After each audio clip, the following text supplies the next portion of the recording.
time is now 7 minutes after 5, and we will call this meeting of the VIA Metropolitan Board of Trustees to order. We'll start with a moment of reflection.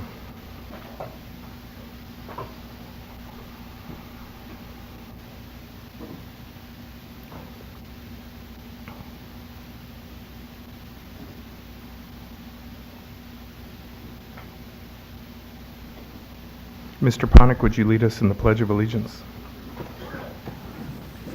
I pledge allegiance to the flag of the United States of America and to the republic for which it stands, one nation, under God, indivisible, with liberty and justice for all. Any announcements, Mr. Arndt?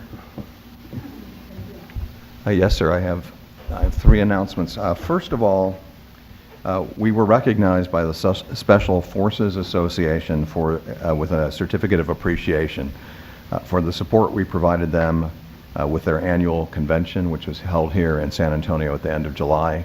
And the support we provided was primarily arranging VIA trans trips for veterans who were disabled, and so they wanted to reach out and thank us for that support.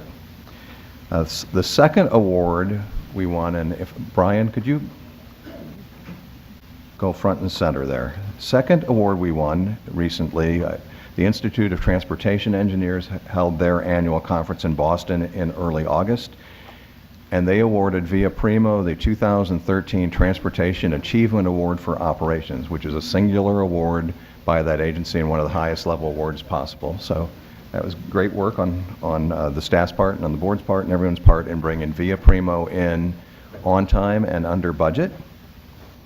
And then finally, this weekend, the People en Español Festival is occurring, and VIA is providing support to that festival through park and ride service from the Crossroads, the Randolph, and the Magla Transit Centers beginning at 8:30 a.m. on Saturday and Sunday.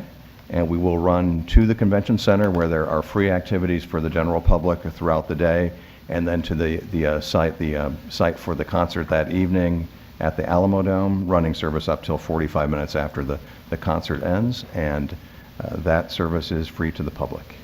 And those are my announcements.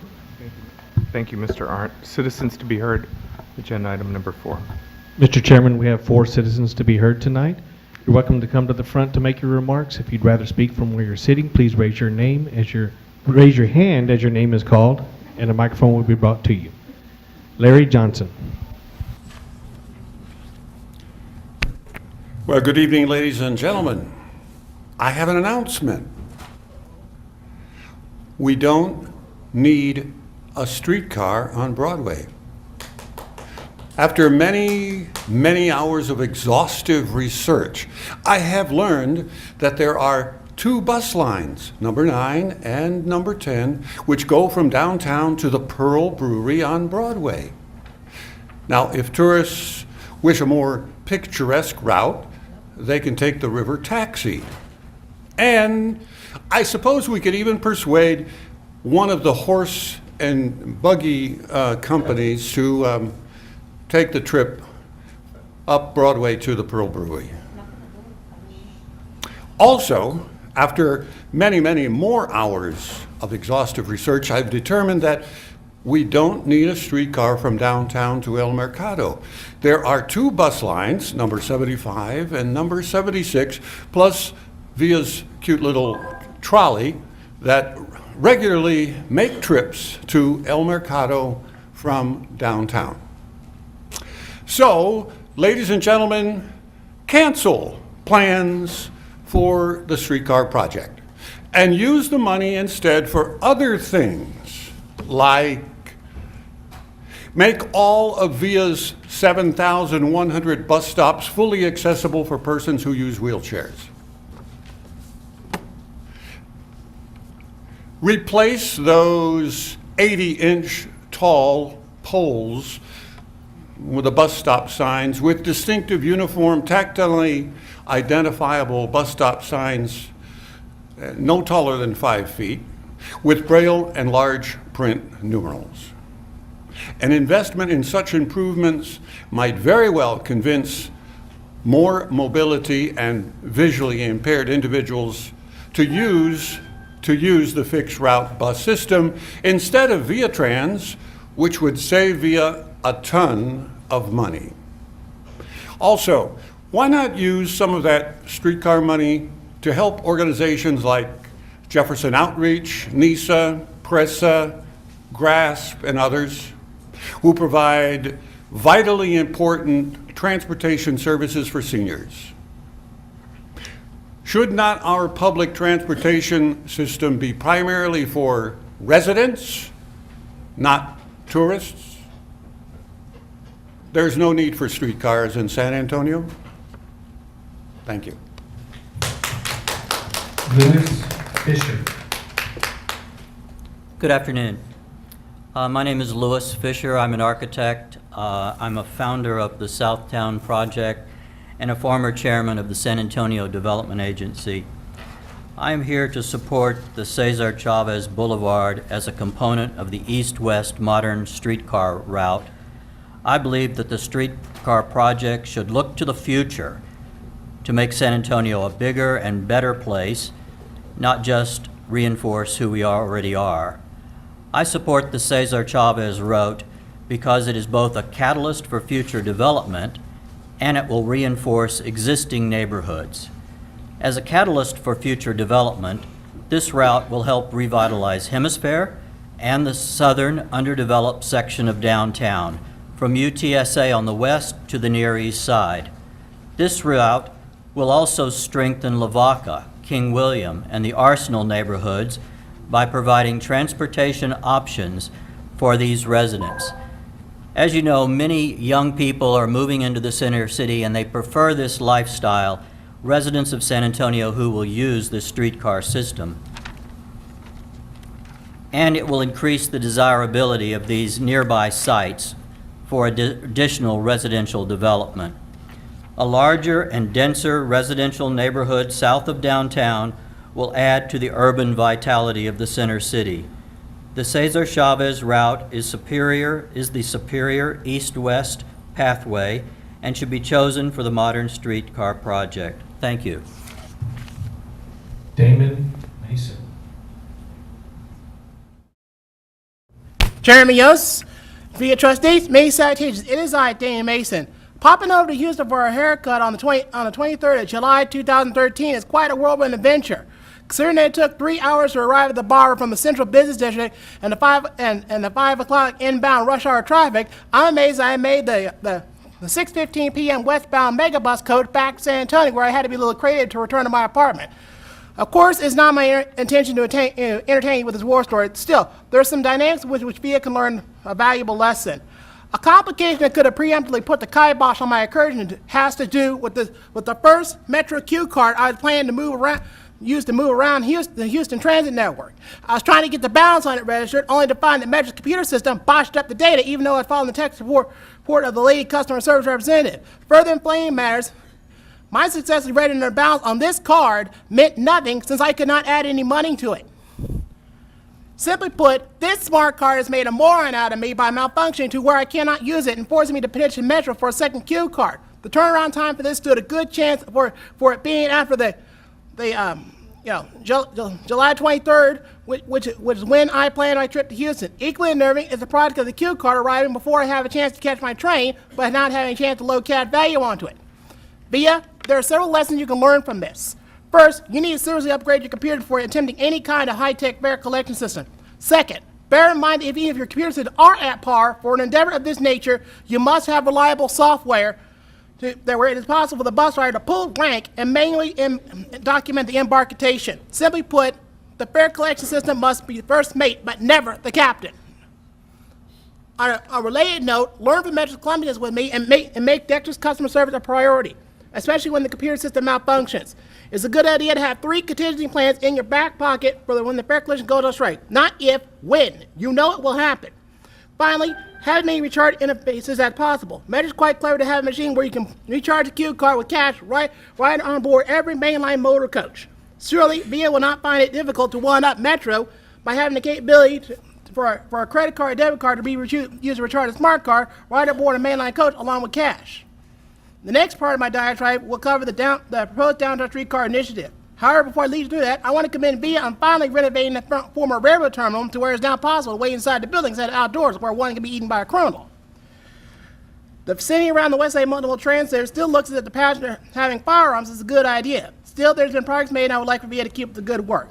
One area I would like for VIA to work on is how the collective readable software fails to register one crucial fact. I am hostile to the streetcar initiative. Which part of it do you not understand, VIA? I have here an email letter to Mike Dominguez composed after the July 30 public hearing that mentions the Metroville light train system. While there have been new operating differences, there are parallels for me to make my case about tomorrow's streetcar being a bad idea. The crucial objection I'd wish to make is about VIA's pathological obsession with dangerous and unreliable. Sharon Monk. Hello, my name is Sharon Monk, and I've been a VIA rider for about 20 years. In the last year and a half, I've experienced a lot of problems with the scheduling, which I talked about at a meeting here in March, and have seen no changes. Okay, what I'm going to talk about tonight is a problem that if you had a mother or a grandmother 75 years of age like I am, and she experienced the problems that I had on Saturday night, August the 3rd, you would be raising Cain. I was at a place where everybody left. I had a 10:15 pickup, and at 10:30 everybody was gone. The parking lot was cleared out, and I was alone with one security guard, which did have a gun. He was sponsored by the city of San Antonio, and he said, "I'll stay with you until you're picked up." Okay, at 20 minutes after my pickup time, I made my first of 4 calls, "Where is my ride?" Every 30 minutes I called, "Your ride will be there in 40 minutes. Your ride will be there in 30 to 40 minutes. Your ride will be there 30 to 40 minutes. And after midnight, a Star Shuttle van arrived and loaded me up. And as he was taking me home, he said, "Well, I'm real sorry." He said, "I just got the call about 11:15 to come pick you up. I was at the AT&T Center, and so I came to pick you up, and I want to tell you that we did not have enough drivers, and we only had one dispatcher on duty tonight, and not enough drivers, and after I take you home, which is 3 miles north of 410 off of Blanco Road," he said, "then I have to go back to AT&T Center to pick up some more people." And so my problem is that Star Shuttle has now taken over from 7 o'clock, and I've lost all of my good drivers from 7 o'clock on that operate the VIA lifts, vans, and I'm concerned that Star Shuttle has now gotten to where they don't have to worry because they know they are the only ones in charge. And I thought tonight would be a board here of Star Shuttle and VIA, and I found out they don't even have a board. So VIA, I'm sorry that VIA has given away the contract to Star Shuttle without them taking more responsibility. And I know if you had a mother like me or a grandmother, you would be concerned. I know it is. Thank you very much. I made this trip to talk, and I did it. Thank you. I guess about 2 months ago, I had spoken to the issue of the need for the call notification system to be more effective. And I'm here today to tell you that there has been an improvement. I've seen that. The call system is sort of on track. It's it's being effectuated before the vehicle does arrive. And so that's what it's intended to do. So I'm glad to see that there has been, you've restored the effectiveness of that call notification system. Secondly, I've made some observations in terms of some features that are incorporated in the practice to prevent no-shows. I've seen drivers, and they should have been doing this, and I've seen drivers do this now. The VIA Trans drivers are calling like 3 minutes into the 5 minutes, and they are doing what they're supposed to do. I've seen that done at least by 2 or 3 drivers, and so I've commended the drivers, and I've told them that they're right on target, that that's what they need to do. Notify the dispatcher if the driver has not seen or is the passenger is not visible within the 5 minutes. And so I'm commending VIA Trans for doing this. Relationship to what the lady said about Star Shuttle, I have had the opportunity to ride on the new vans, the vans that are being used by both VIA Trans drivers and Star Shuttle. The vans are being used in a very effective way. They ride very smoothly. I've had a chance to talk with the Star Shuttle drivers, and I can tell that they are very much interested in what they do. But I would like to support what the person has said, the one that preceded me. I think there needs to be better routing of the Star Shuttle vans. But so far, I've been pleased with what I've seen thus far. Thank you for the opportunity to speak with you. Harris Hodge. Now, I want to say to y'all, good evening. Mr. Munoz, you had bought some land over on the other side of town, and you cannot participate even in the executive session, okay? That's out. What else I didn't think about? On Saturdays, Sundays, weekends, and holidays, there are no signs up telling the seniors that they don't have to pay on those holidays. They used to have large signs on all of the buses, and they took them down. I had a whole list of stuff, but it'll come to me. And the Star Shuttle is doing pretty good. Those new buses, new vans that VIA bought, they are a lot better than the old vans, but VIA still need to buy about 75 more. And the next thing is, last month, there was a driver went to sleep on the bus, and a lot of people got hurt. And VIA have changed their policies. And one lady was saying, well, what about the drivers that work on the extra board? What about doing the Fiesta and all these other events when they have a lot of people?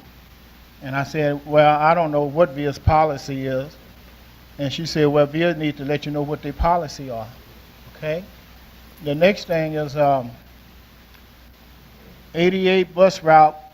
We need more buses on the 88. Leon Valley had requests for bus service from the medical center down Heapner, down Bandera to Ingram Mall. And we need that bus service right now going down Heapner. They opened up the new tech stop, and they have a lot of people. Miss, I don't see her here today, but Mary Rizino also cannot vote when y'all vote on things because she has some money or property or her family when y'all vote on anything else. The citizens to be heard should start at 5:30. I had a hard time getting over here because the bus is changing. A lot of the buses going to the garage. When y'all advertise, don't eat on the bus. This lady and her little baby, boy 4 years old, was eating. And the driver told her that, kept saying over on the intercom, don't eat, you can't eat on the bus. And I said, let those people eat. They're hungry, you know. They don't ride the bus every day, so let them eat. So then she said, okay. I had some candy one day. I got on the bus, and she said, you can't bring this candy on the bus. I said, you know what?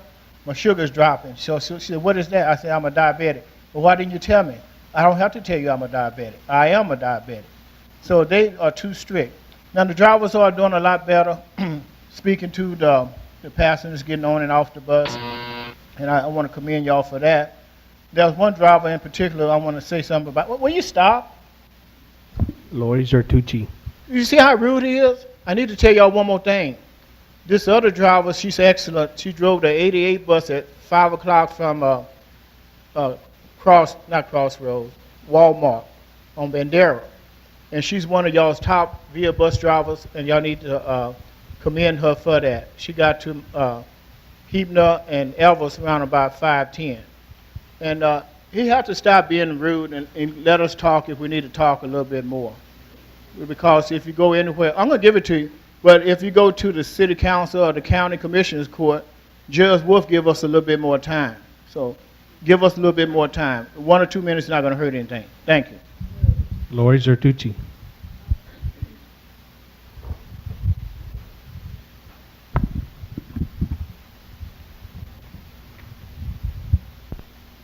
Yes, I have nothing but positive things to say about VIA Trans. They're always on time, and the drivers are courteous.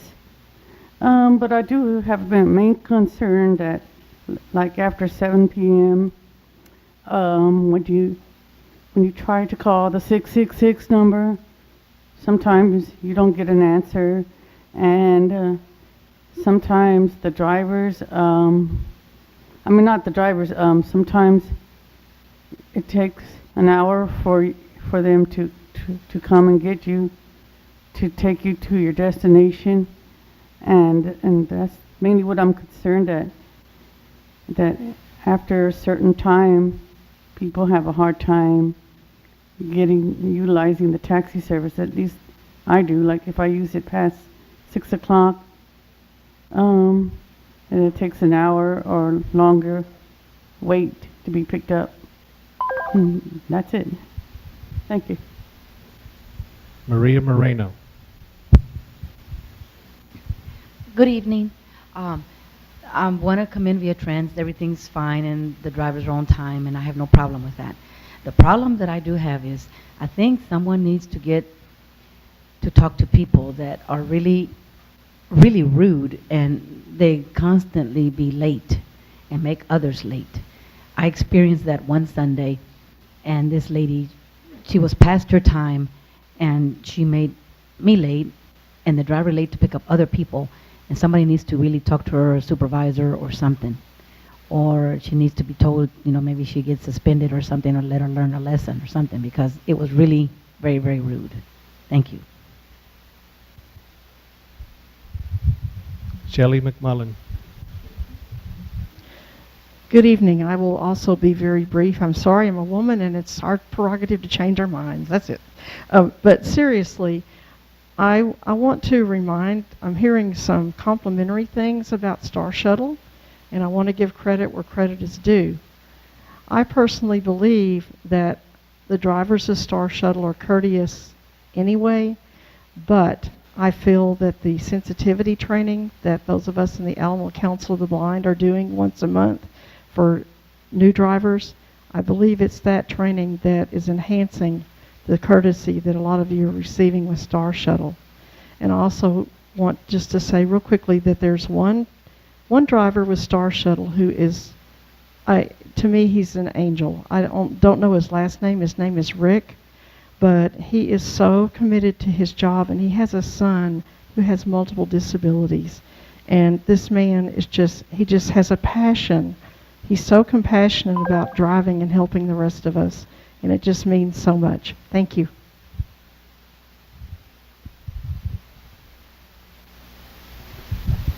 Thank you. Item number 5, consent agenda. Do I have a motion for approval? Motion approved. I have a motion by Mr. Pitts. Do I have a second? Second. I have a second by Dr. Gambetta. All in favor? Aye. Motion passes.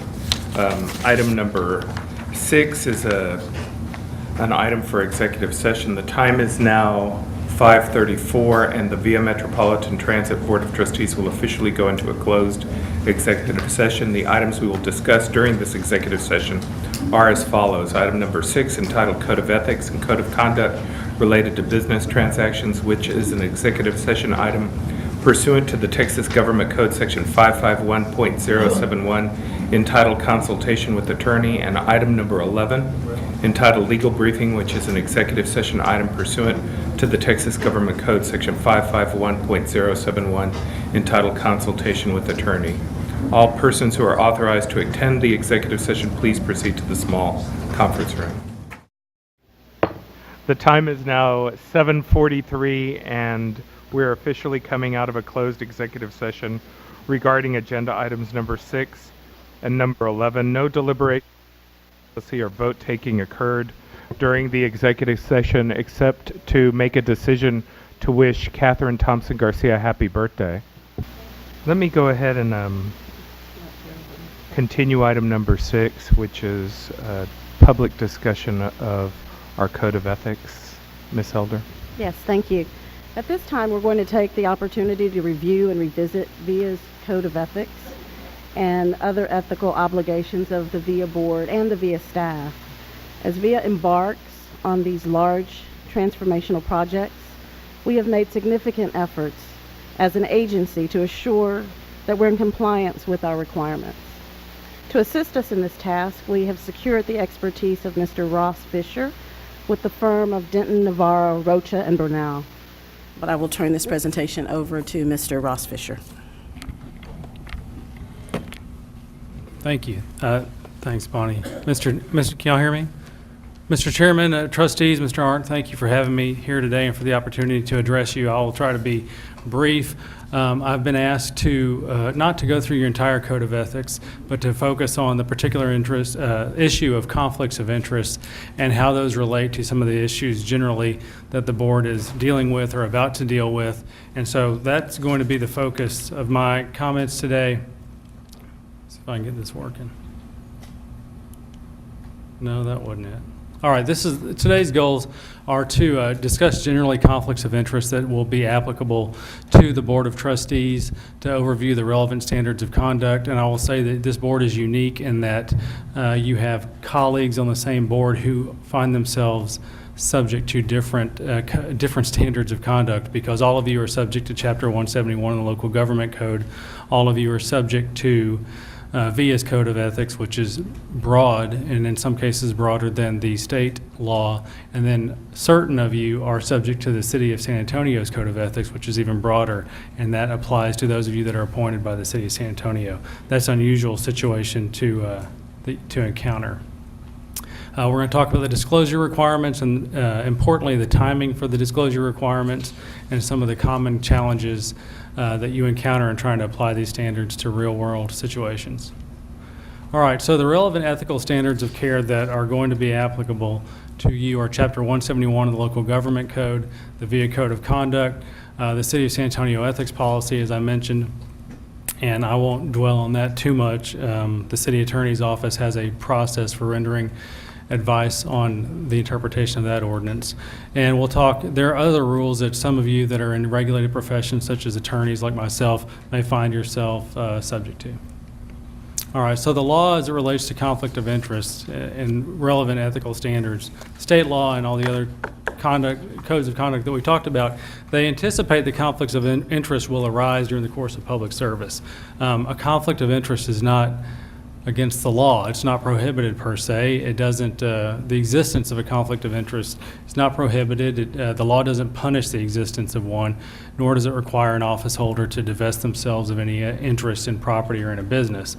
Where the ethical issues tend to arise is when it's determined that a conflict of interest exists, how the public servant handles that and whether they handle it appropriately. So that's really the ethical issue, is if you determine that a conflict of interest exists, when you apply the law to your particular facts, how do you handle it? And if you handle it properly, then there shouldn't be any ethical issues. The local government code specifically applies to transit authorities. It includes trustees of a transit authority as within the definition of a public official, local public official. There's two different standards here. There's having a substantial interest in a business and having a substantial interest in real property or real estate. With regard to a substantial interest in a business, what the state law says is a person has a substantial interest if they own 10% or more of the voting stock or shares in a business, if they own 10% or more than $15,000 of the fair market value of the business, or if they receive more than 10% of the person's income for the previous 12 months from that business. So you could be an owner of a business, a part owner of a business, or an employee or part-time employee of a business and have a substantial interest in that business.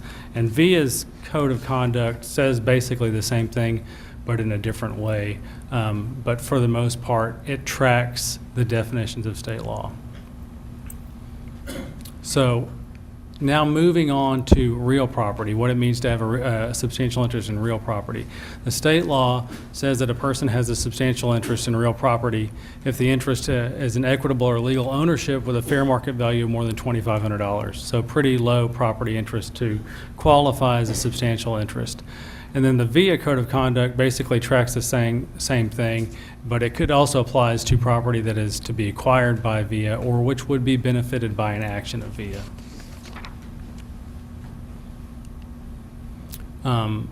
Both of these codes of conduct apply to relatives within the first degree of blood or marriage, okay? So that's spouses, parents, children, in-laws, and spouses of each. So if your spouse has a substantial interest in a business or in a piece of real property, so do you for the purpose of determining conflicts of interest.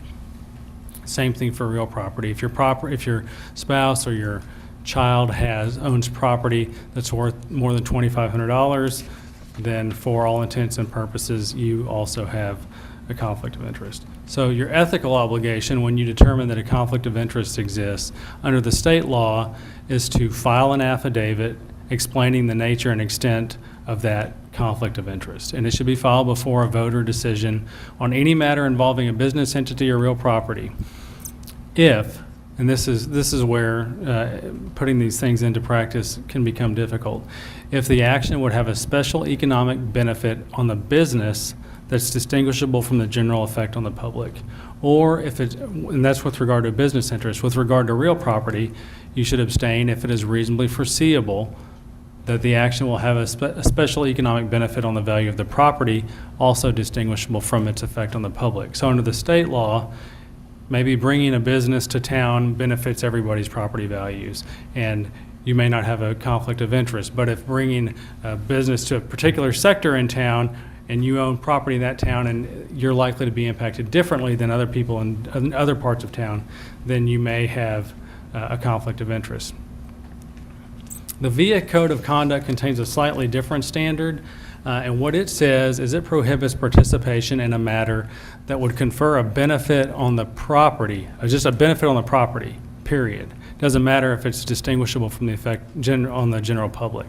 So arguably a tighter standard than what's in the state law, which is allowed. Local entities are allowed to adopt stricter ethical guidelines.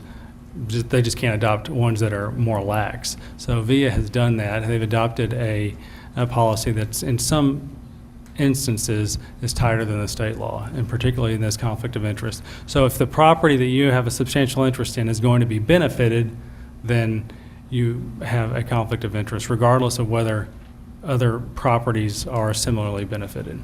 And it goes on to tell you what it means to participate. You should cease participation.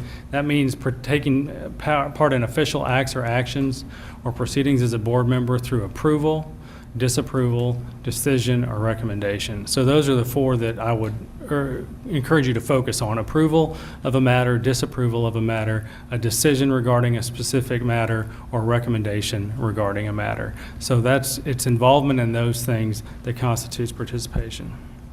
And putting these things into practice is difficult sometimes. And so we'll talk about that. The penalty for violating the VIA policy, what your code of conduct says is that you could face investigation by VIA's ethics committee and face reprimand or ultimately removal in accordance with the transportation code. Chapter 171 makes it a Class A misdemeanor if you fail to disclose a conflict of interest and abstain from participating in a matter. So for our circumstances, compliance with both of these is required. What happens if someone with a conflict of interest votes on a matter?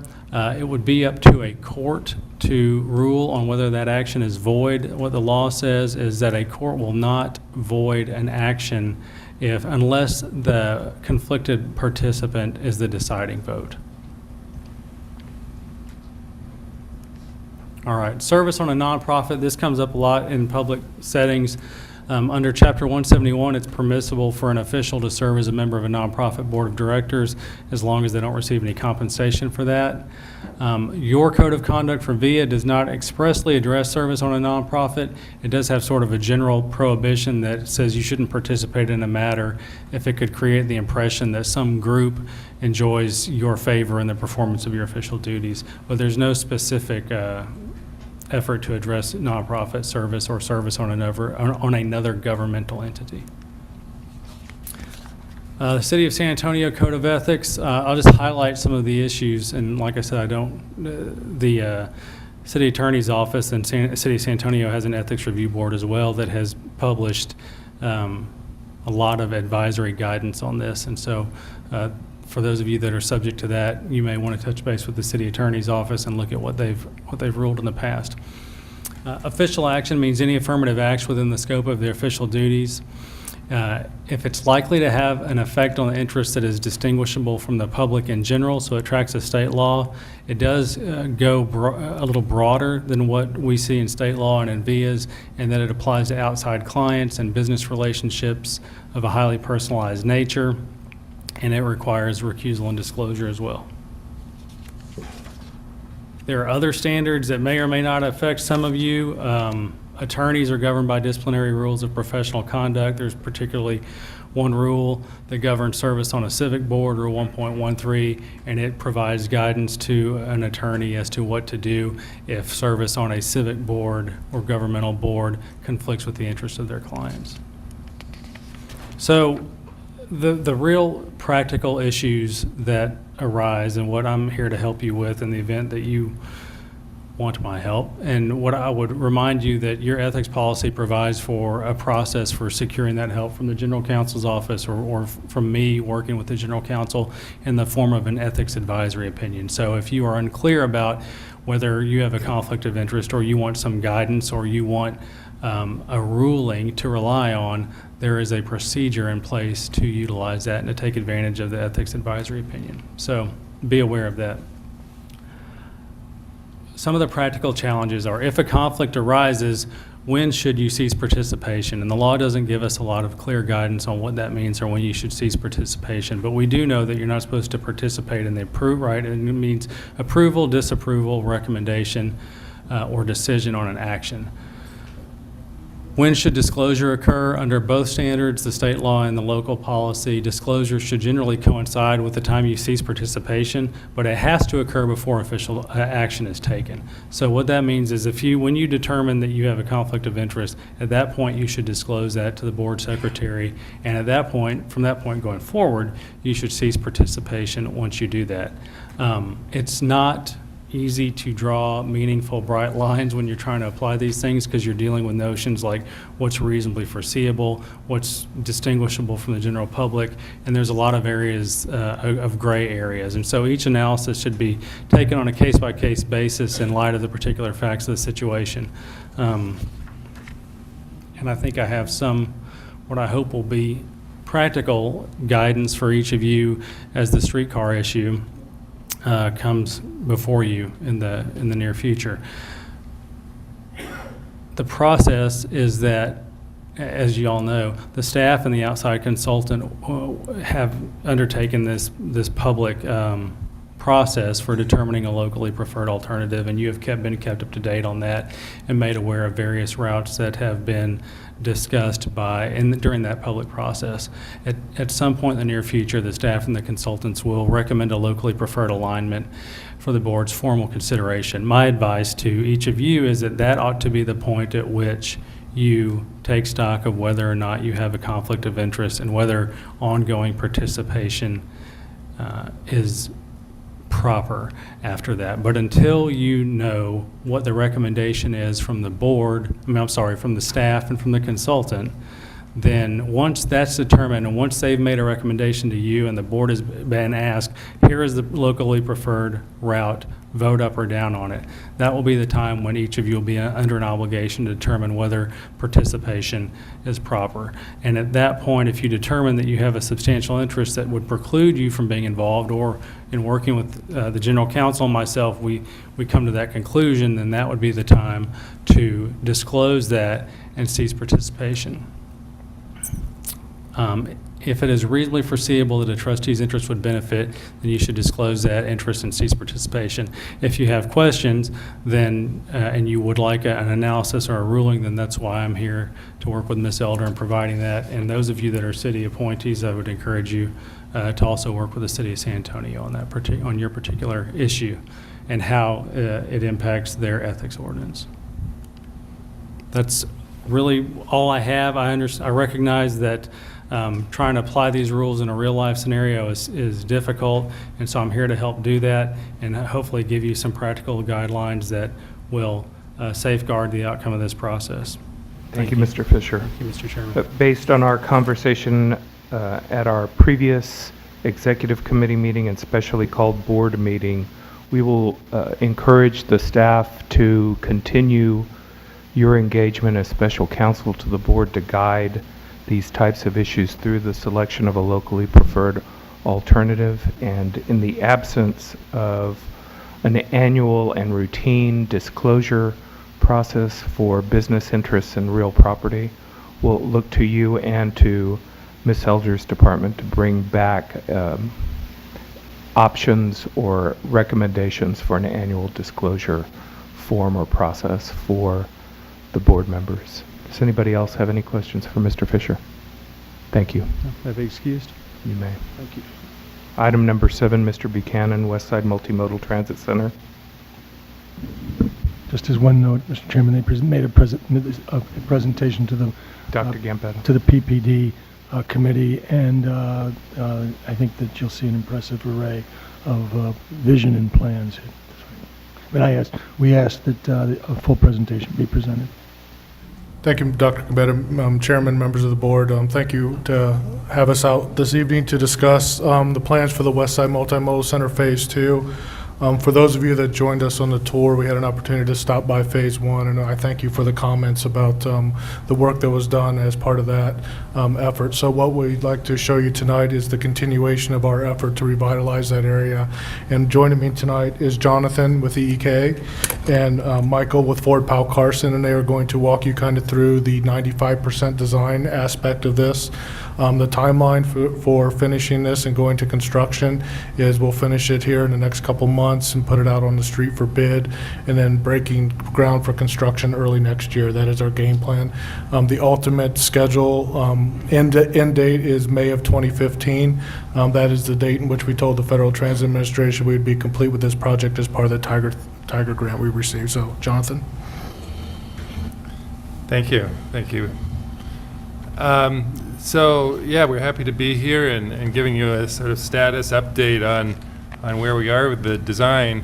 It's mostly focused on what comes in the latter parts of design, which is the articulation of materials, finishes, what starts to give the look and the feel of what this place will be. But we wanted to just take a moment to step back and recall some of the issues that we've worked through with you all and with all the stakeholders.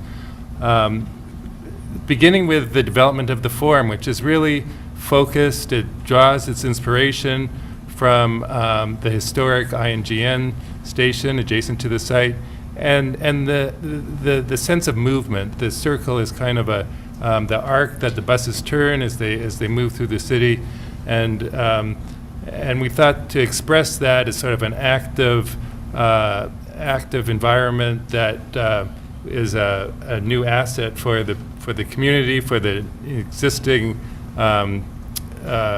facilities around it, was very much in keeping with your intentions. So it's tied to this larger vision for the place, where this multimodal will one day connect the rail, which is an existing right-of-way adjacent, potentially intercity bus, which I don't know if I can point with this, maybe.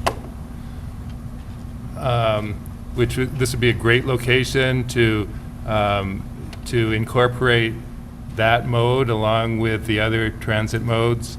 The city buses, which are in this next phase, and really bicycles and of course pedestrians and all the movement of an active city. The plaza plan itself foresees this active place, which is able to accommodate a wide range of public uses. And here, this rendering shows that we really are planning for a wide range of programs, from food trucks to market stalls, a larger venue here where a stage could be set up with the backdrop of the historic station. Primo will have its own identity as a unique and elevated level of service, and the buses that will circle the site in a convenient, accessible way will sort of give it its life. The roof plan shows that the circulation is protected from the elements, and we're also taking the opportunity to provide a significant array of photovoltaics in a way that really can be seen and is part of the intent of the plan.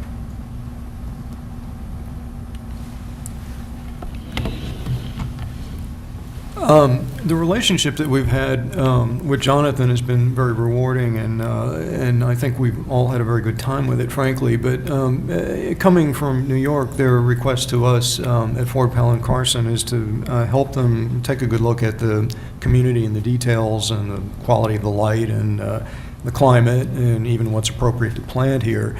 One of the tasks that they suggested we might help them with would be to take a pretty detailed look at the INGN station, because it really is the great asset of this space and obviously the focal point of much of the design. What you see on the screen at the moment now is an analysis of the colors that were found in the building. And the thing I think that's important about them is they're very rich and very earthy. They tend to be a little bit dark. The brick itself is quite different from much of the brick that we see in San Antonio, which has a definitive yellow cast to it. This is something very distinctive, and there's a lot of iron spot in it, which is unusual. The views of the details are things that have evolved from a conversation about what's typical in San Antonio. And what's typical in San Antonio, first of all, is that particularly in the 19th century, shade was of the utmost importance as it is today. And the method for providing it was with very lightweight canopies and very lightweight balcony systems. So what we see even in the area and the INGN terminal is that canopies and balconies are made out of very slender tube pipe columns, and we see this in other locations in San Antonio as well. Sunset Station on the far right, which of course is our home where our office is, and a very typical detail of it. The image in the center is pretty compelling and interesting too, because the station has so much of the flavor of the Mission Revival in it, and those motifs that echo through San Antonio are very strong in this building, particularly the rose window and the amazing terracotta that surrounds it. So we're going to go through the colors. Mm-hmm. So the colors that are derived from the station lend themselves to an association with the kind of major groups of them. The thing which, of course, is the most conspicuous about it is the great copper dome and even the copper Indian that's on top of it. And of course, unlike New York, copper doesn't weather to a beautiful patinated green here. It just sort of stays brown unless you do something tricky with it chemically.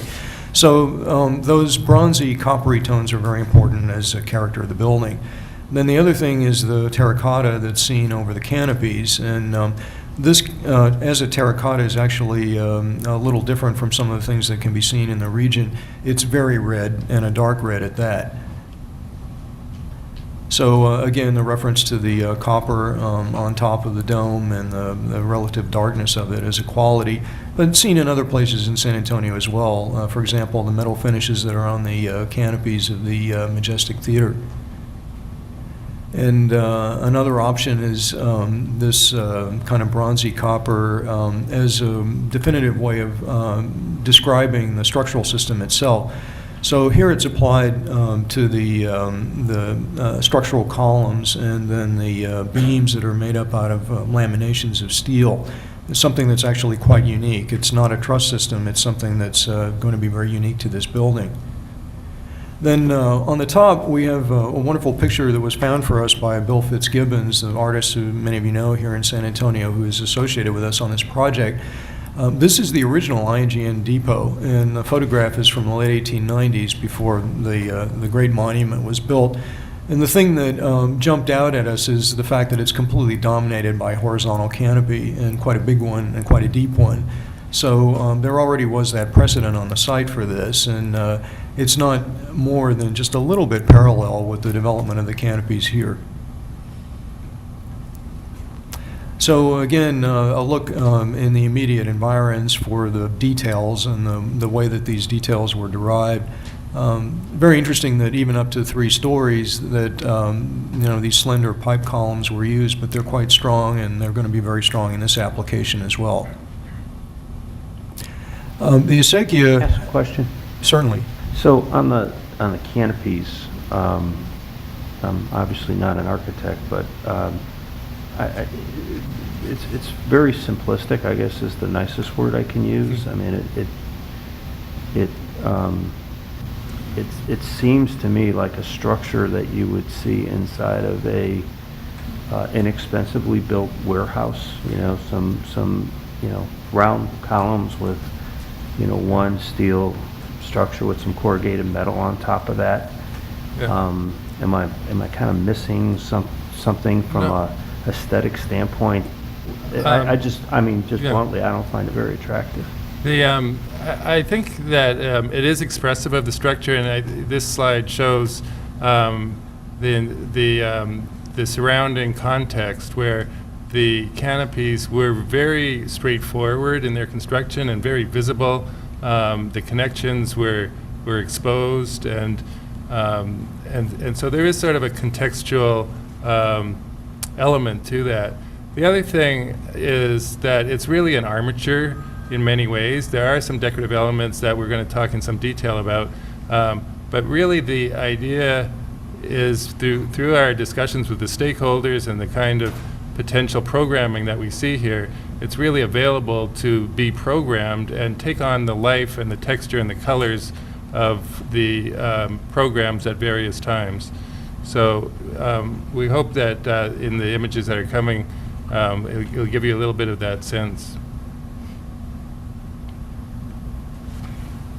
So a prominent feature of the site is the fact that the Alazan acequia passes through it at some point. We don't know exactly where, and of course there will be some archaeology done in association with the demolition and the advance of the construction of the project. We do know that from earlier sources there's some general notion about it bisecting the site, apparently on an angle, but it isn't necessary to try to precisely locate this as long as it's evoked in the patterns that are being developed for it. And that's what we see over on the upper right hand. The acequia is identified as this dark, broad band that bisects the site. And then the patterns that are being developed for the pavement have long laterals, and they're a reference to the way that land was divided in San Antonio from the colonial period, where everyone had access to the central source of water, and the land was laid out in very narrow strips so that no one would be encumbered from having access. So that's represented here in the pavement. The other thing about the development of the plaza is that plazas, at least historically in San Antonio, were pretty hot, and they didn't have a lot of shelter. They certainly didn't have a lot of shade. But there is an earlier tradition in the Hispano-Moresque culture where that problem was solved, and it was all about collecting water and providing trees for shade in public places, particularly plazas. What you see on the left hand are images that are taken from the mosque at Cordoba on the bottom and the mosque at Seville on the top. Both of them have these wonderful orange groves, and on the bottom I think you can see more clearly what the water collection system is.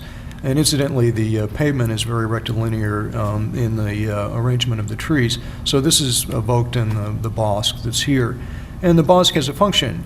It also is a water collector, and it's part of an extensive underground system that will channel rainwater and retain it and keep it out of the streets, but also use it for irrigation.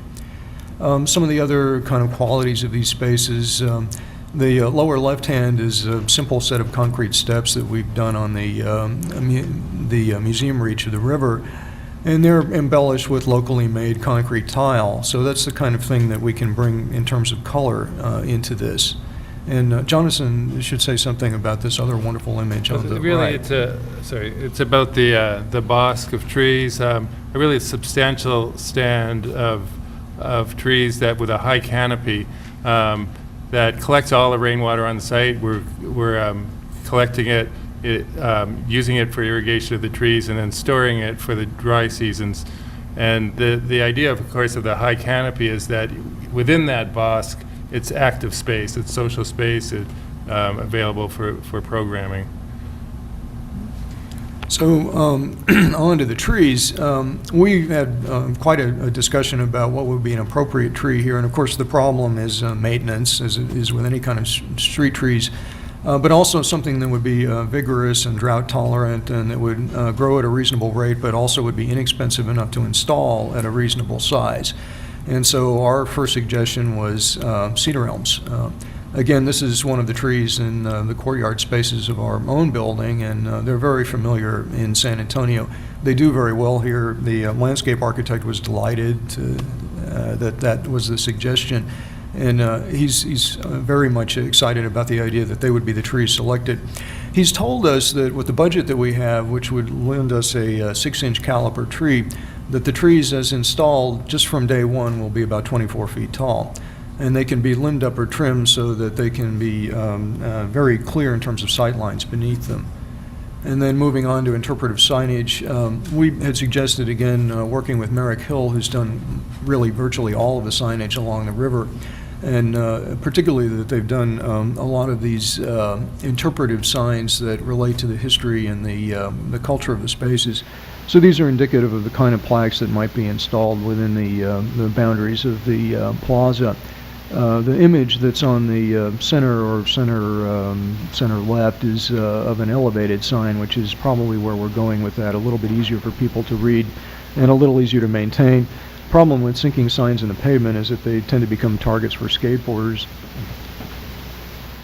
So another aspect of this that was suggested by the graphic designer was that a lot of color can be brought into this from the use of banners, and the banners can be developed as a kind of a language for the space. Some of them may be there every day, semi-permanently. Some of them are only intended for holiday usage or special events.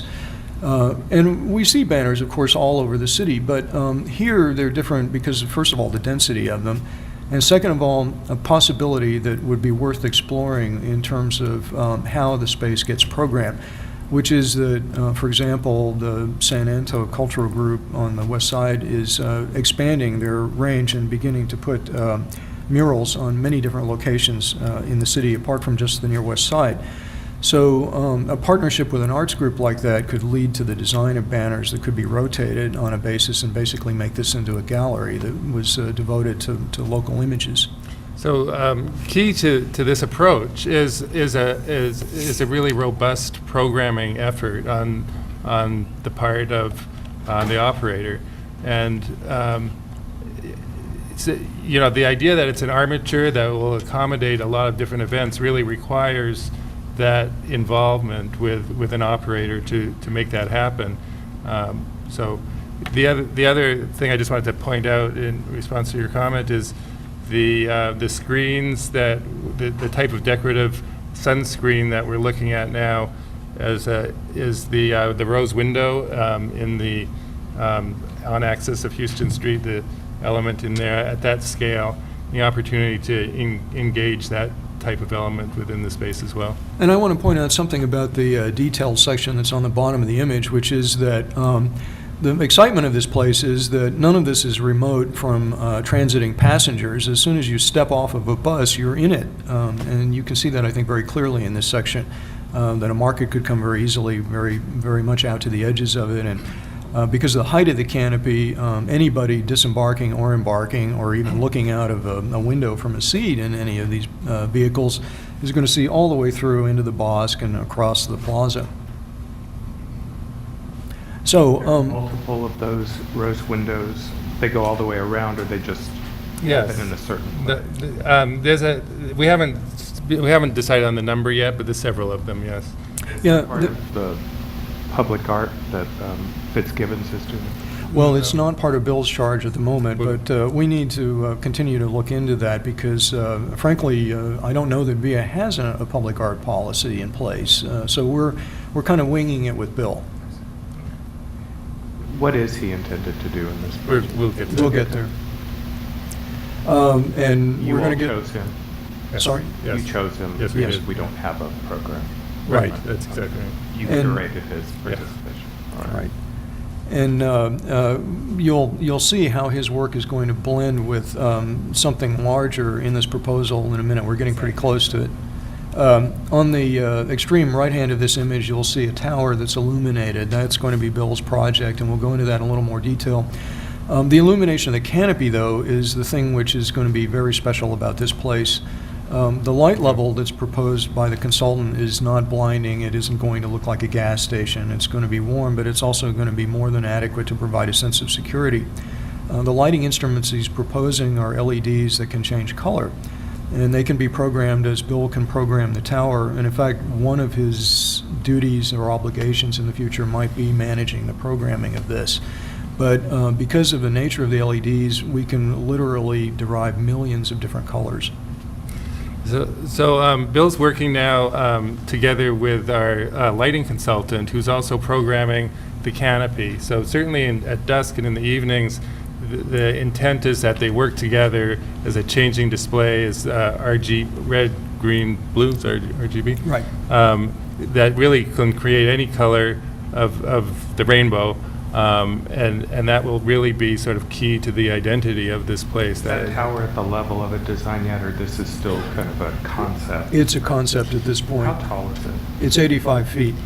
And believe it or not, that sailed through the HDRC. We were surprised when they told us, make it taller. It's as tall as Make it tall. yeah, it's as tall as the Indian is, and it really As tall as you operates. can. Yeah, Maybe not as tall. we can make it really tall.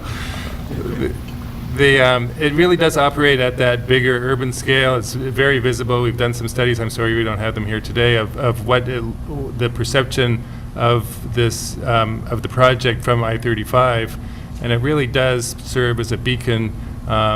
And we're keeping it very simple. The tower itself, right now, in this level of design, it's really a canvas for the art, for the lighting art to use.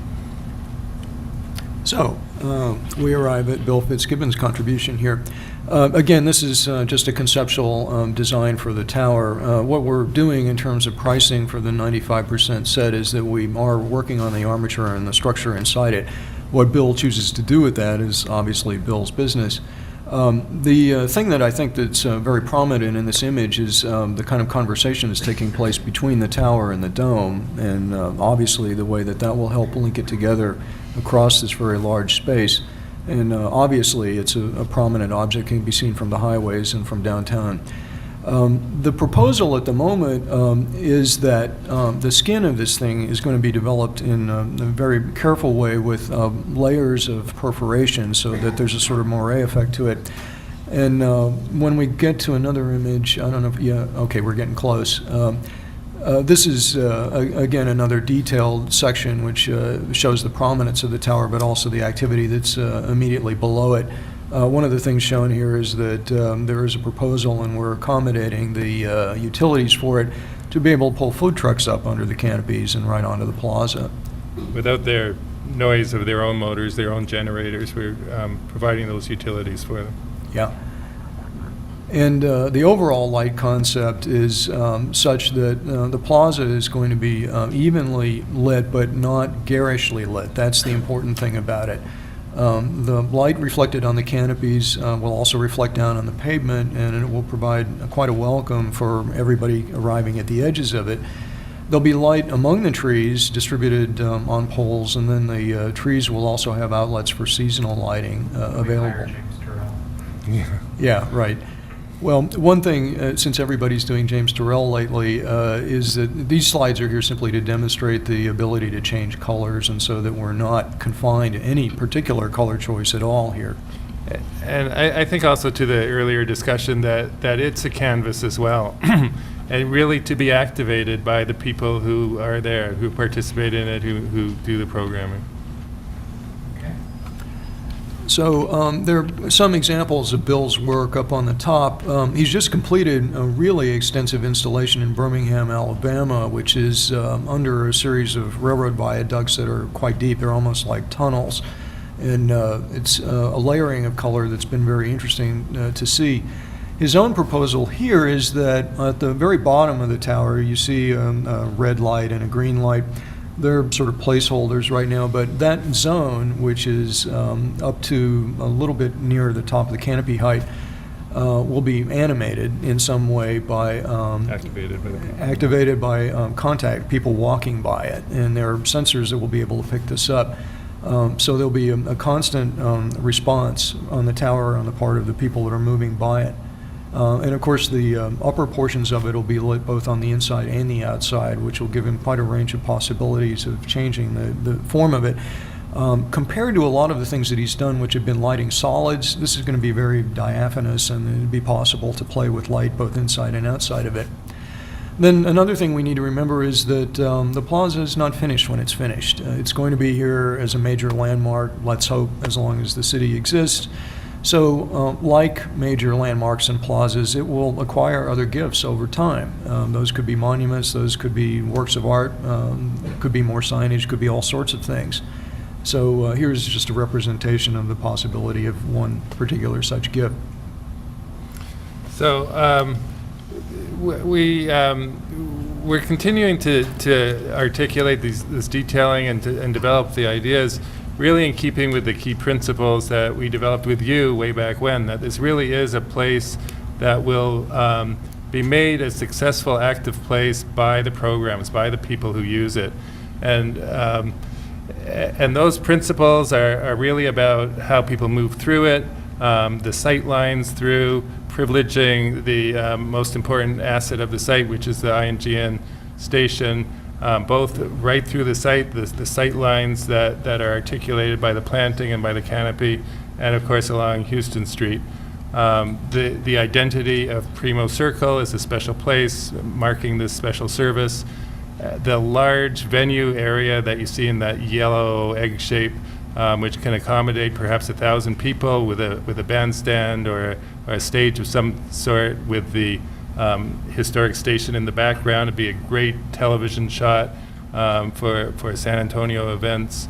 Under the canopy, the idea of markets and buses and food that needs to be programmed, but really is what is going to make this a successful place, living up to the vision, I think, that you all have developed and we've been trying to implement along with the stakeholders' intentions of a place of value in this part of the city that will encourage development around it, that becomes really a public square for a burgeoning, new, developing city, marked on the south by the developing campus of UTSA, and on the north by the medical facility that centers. And we see Frio Street as a really important spine that could be a great public street. We hope streetcar comes to it. Streetcar is always a plan for this multimodal to connect the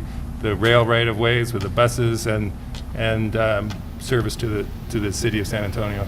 Great. Thank you very much for the presentation. Yeah. Anybody have any questions for EEK or Ford, Powell, and Carson? I think we've made great progress. I think you're well on your way to creating a place of value on the west side of downtown San Antonio. There's a lot of positive in this design. There are a few comments that we're picking up on the dais, so we will put all of those comments together, particularly with regard to details and public art. You brought up a very good point about our lack of a policy in public art as well, so we'll work through Mr. Arndt and Mr. Buchanan and get those back to you. We appreciate the effort. Thank Anyone you so else? much for your time. Thank you. Item number 8, November 2013 service changes. Mr. Hom. Good evening. I'd like to talk about what we plan to do in November with our proposed service changes. I'm bringing this to you tonight for information as a means to take it to public meeting. We'll take it back to the board next month for approval, so this is for information.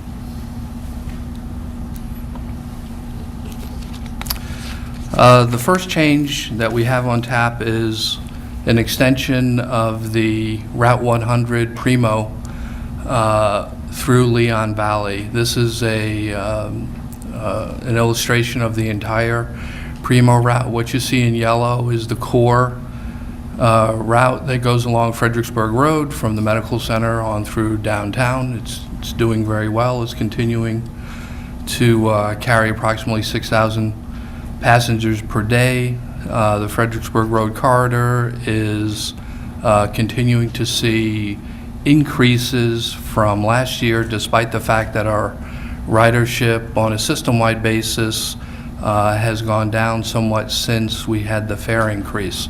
So the Fredericksburg Road corridor share of our ridership. I'm sorry, say that to me again. Okay. If you compare the Fredericksburg Road corridor ridership this year compared to last year, so you always compare year over year, the ridership is up. It continues to increase. Okay? Versus the rest of our ridership? Versus the rest of the ridership. If you look at the remainder of the system, it's down. There's actually, since January, February of this year, there's been about a 6 percentage point difference between the ridership growth on Fred Road corridor and the rest of the system. So, for example, you might see a 7% growth on Fred Road corridor versus a 1% growth on the system as a whole. That's pretty much stayed constant. And the decision to go ahead and extend the BRT line was based on that growth or potential growth? Well, that decision was made when it was included in the long-range plan. Back when the long-range plan was approved, there was a decision made to extend it out into the bedroom community of Leon Valley. A lot of medical center employees live in that northwest area, and so there was the idea that perhaps ridership could grow by extending it out through that area, just as we, extended the ridership or the route out to UTSA. And that branch, by the way, is also doing very well. The UTSA stop in particular carries a lot of students out to UTSA. The proposal for this to begin is what date?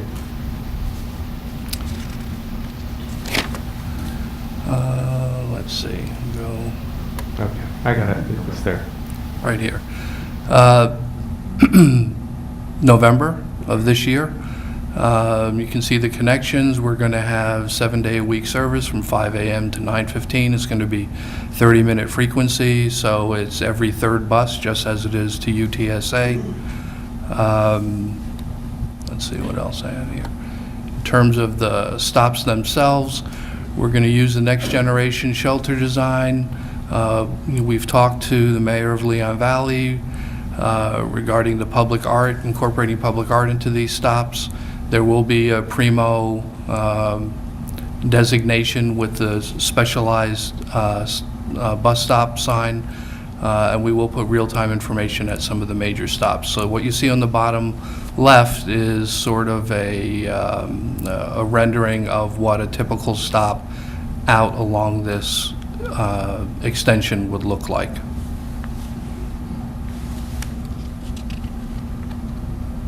Any other questions about Leon Valley Extension. Are we in- still talking about one more thing? I'm sorry. Can you go back? The idea of in Leon Valley itself in a town center using the actual design of a Primo station. Here it is. Here's the extension within Leon Valley. You see that little turnaround over there at Grissom. They've said that they plan to build the town center out in that square. And so what we will do is reserve enough funds to build something more than the standard shelter out there, you know, if and when that happens. Okay, thank you.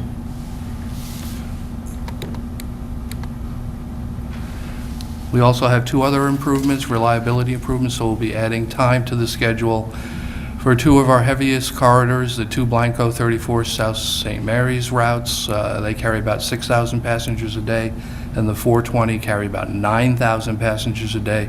The on-time performance of these routes have suffered due to detours, construction, added traffic, and so forth, and so we'll be adding time to the schedules to see that they can stay on schedule better in the near future for our customers. And this accounts for about 40% of the service increase on an annualized basis in next year's budget, which the board will be looking at next month. Any other questions, comments? Any questions for Mr. Hahn? Thank you. That doesn't require any action, right? Next month. We'll come back next month. Okay. Item number 9, Mr. Smith. Mr. Chairman and Board of Trustees, what I wanted to do is to bring a status and update on the MPO board composition, and there's been significant discussions and decisions over the last month or so. As you know, as just a bit of background, the U.S. Census is at the 2010 changed the urbanized boundary of the San Antonio MPO and reached into the Bernie and into the New Braunfels area, and so as a result of that, we needed to look at a new membership within the MPO composition. Currently, the MPO's composition is made up of 19 voting members, 2 of which are from the VIA board, and this month, after a lot of discussions and recommendations that came from the Bexar County Commissioners Court, they recommended that the MPO Policy Board composition increase from the 19 members to 21 members, and I'll go over those in a second. The City of San Antonio, in discussions there, have placed this amendment to the MPO Policy Board on their City Council agenda for this Thursday, and they're also going to be recommending to approve the same composition that the Bexar County Commissioners Court approved yesterday at the MPO. The members of the MPO gave a nod also to the 21-member composition, and just to give you that composition, the new members would be the City of New Braunfels, the City of Seguin, the City of Bernie, and in the area which would include Fair Oaks, Comal County, and Guadalupe County. The new members that would make up that is as a part of that recommendation is that the Advanced Transportation District would now have a membership at the MPO Policy Board along with the Alamo RMA. So in summary, VIA would have 1 membership and the Advanced Transportation District would have a membership, so you end up with actually 4 transportation entities: the Alamo RMA, ATD, VIA, and TxDOT as being a part of the MPO Policy Board that would make up the 21 members. We've included in your package a resolution to support this 21-member composition, and so here for discussion and approval of that. Do I have a motion, Dr. Gambetta? Yes, I move approval of the item. Do I have a second, Mr. Lee? Second. I have a second by Mr. Lee. Any discussion? Question? I almost made you a doctor. Lou Miller. We are retaining 1 seat for VIA, 1 seat for ATD, is that correct? That's correct. Thank you. Any further discussion? And it's our understanding that those would come from the boards. They would continue to be appointed in the manner in which they're appointed today. Right. And I might say, Mr. Chairman, that the same reflection would be on the Technical Advisor Committee, in which there's one VIA representative. Under part of the discussions will be to have a VIA and an ATD representative on that.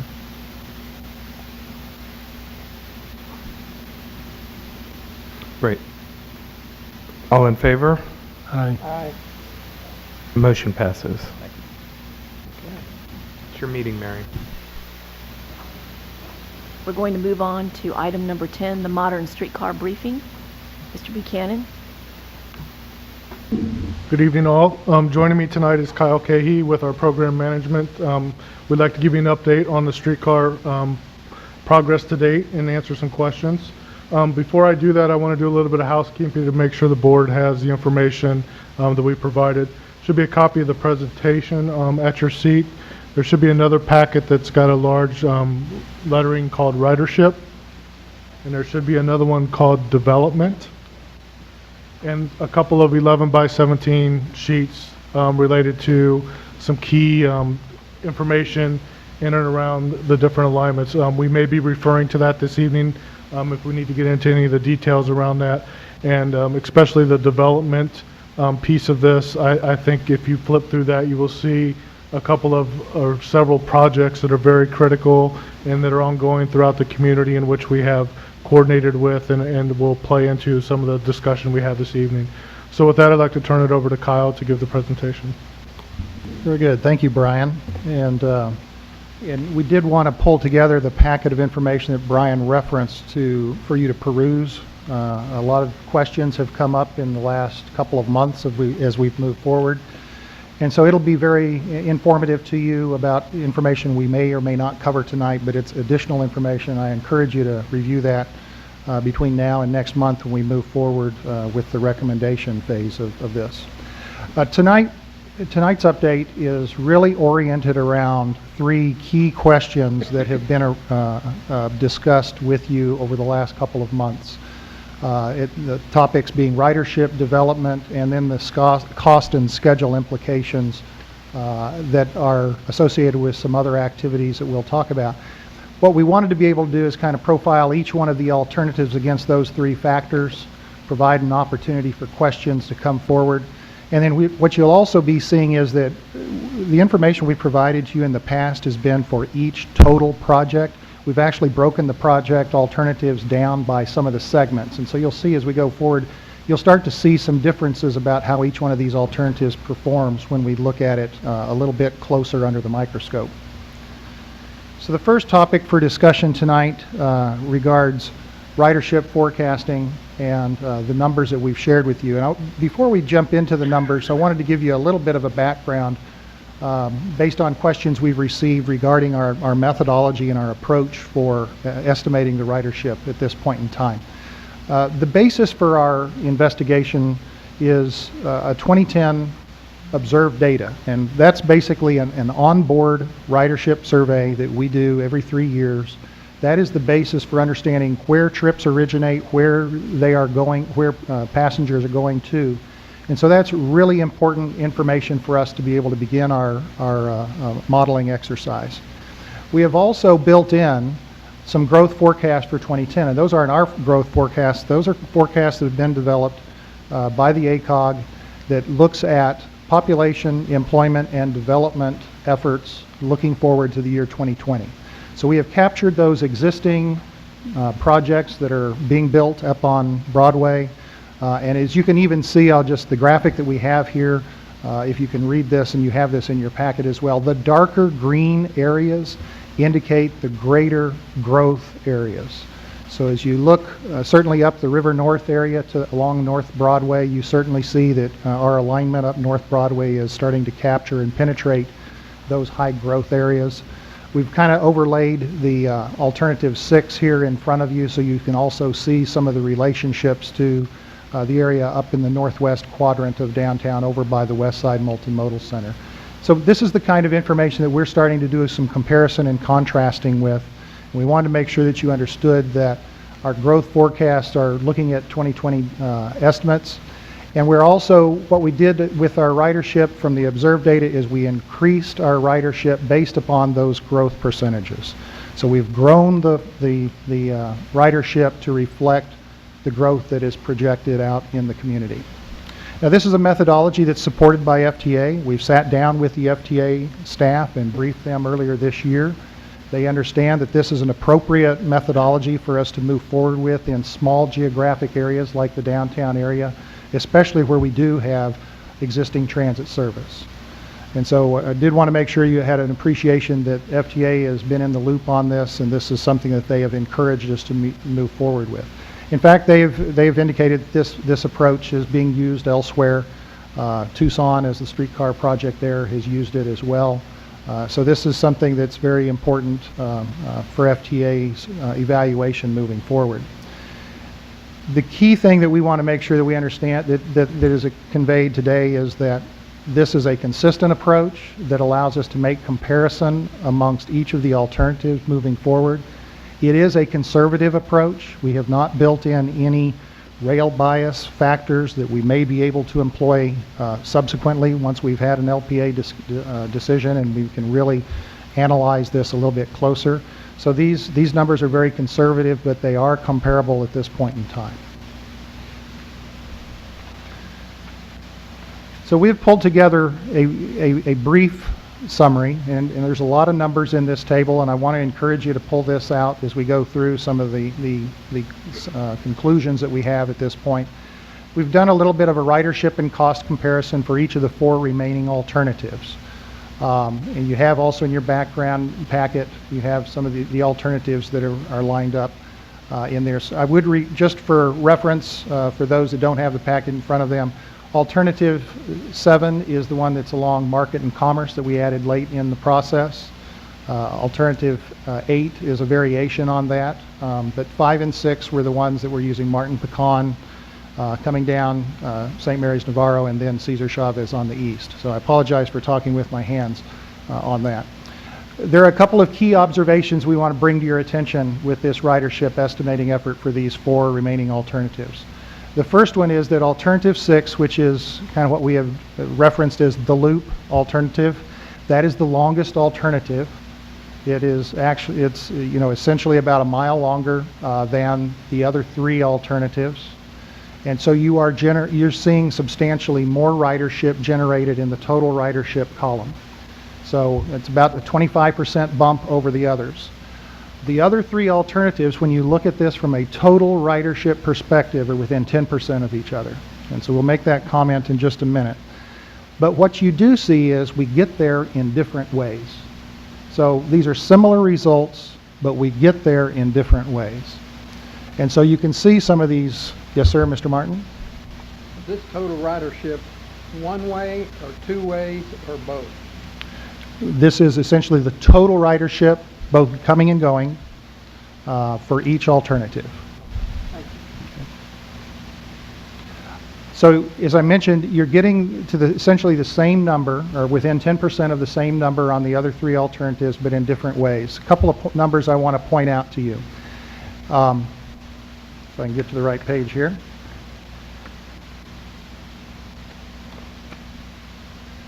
First 2 numbers I want to highlight, St. Mary's Navarro corridor. You're going to see alternatives 5 and 6 have substantially greater ridership in the north-south corridor along St. Mary's Navarro than alternatives 7 and 8. And if you recall, the east-west alternatives using Martin Pecan and Cesar Chavez funnel down through St. Mary's Navarro, creating essentially an effective 5-minute headway. The other alternative along Market Commerce and St. Mary's Navarro 7 and 8 just have a 10-minute headway north-south and east-west. So what you are seeing is a very significant benefit to the north-south corridor by increasing your headways or the frequency of buses that are associated with alternatives 5 and 6. The other one that I want to kind of generate, again, I made the point about St. Mary's Navarro, but you can see that that's almost a 50% certainly push, factor. But again, what you are seeing, and we'll summarize this on the next slide, the alternatives in 7 and 8, they do have higher ridership on Market and Commerce. But we do not get the benefit of the 5-minute headway on St. Mary's Navarro. So I go back to the table again and just point out again, you're seeing substantially more ridership on west of St. Mary's on alternatives 6 and 7 in particular, but you're losing that ridership benefit along the north-south core. So I know there's a lot of information here. You can look at this a lot of different ways, and I want to make sure that we've planted the seed for you to at least see some of the key observations. And one of the key observations is, again, I just want to restate, is that 5 and 6 have that important benefit of the 5-minute headway service along St. Mary's and Navarro. Overall, when you look at these, there's not a lot of distinguishing factors, and so you have two very good options with using Market Commerce or the other alternatives, Martin Pecan and Cesar Chavez, but you do end up with the same numbers, but they are doing it very different ways. One other item that we want to identify for you on the ridership comparisons is the importance of the district hub concept that's been advanced in the bus planning efforts for the agency. Can't see it very well, and I apologize, the quality in your handout is probably better than what you have. There were 4 district hubs that were created. The North District hub is this very pale yellow that is centered around essentially the Travis Park area. It's where Martin Pecan comes together with St. Mary's and Navarro. And so we have a very significant amount of interaction on that streetcar alignment alternative that puts the bus transfer point at the same place where you've got the rails coming together on the streetcar effort as well. And what that really means is that we basically are providing a greater transfer opportunity for the patrons that are transferring between bus and the streetcar element if we're in that area. They can still get down to the core, excuse me.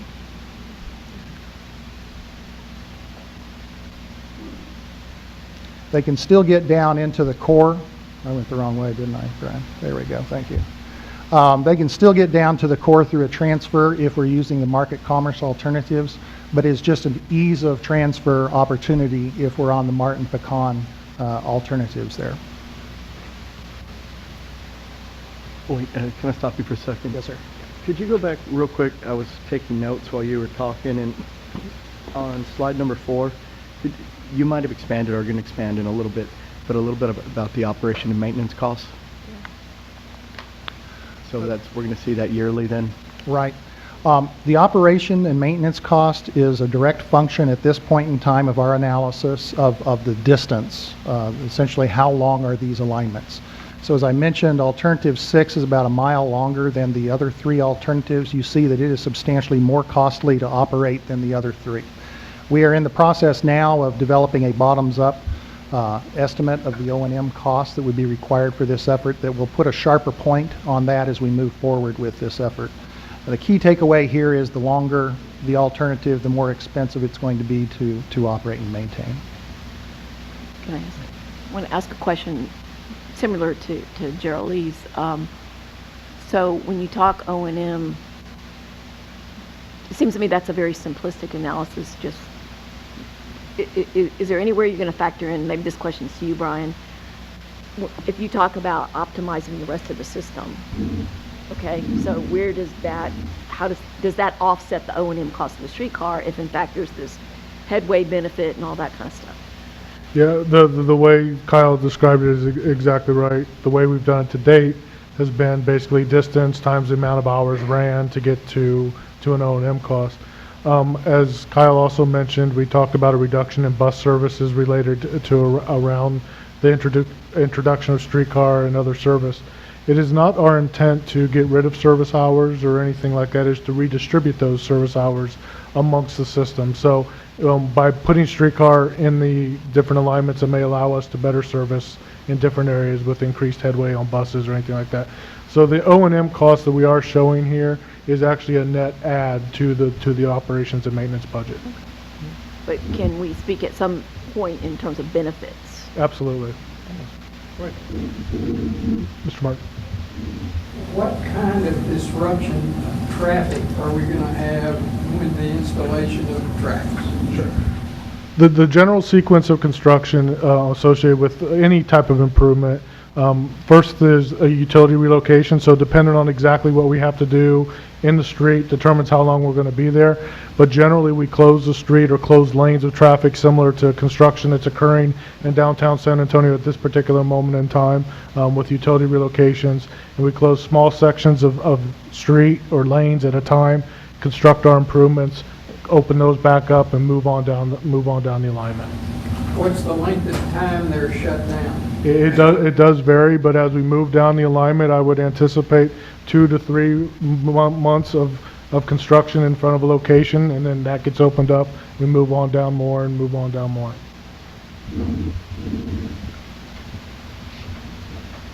Any other questions at this time on ridership at this point? Richard, did you? Yes, I had one. When we're doing the ridership, and you're talking about the,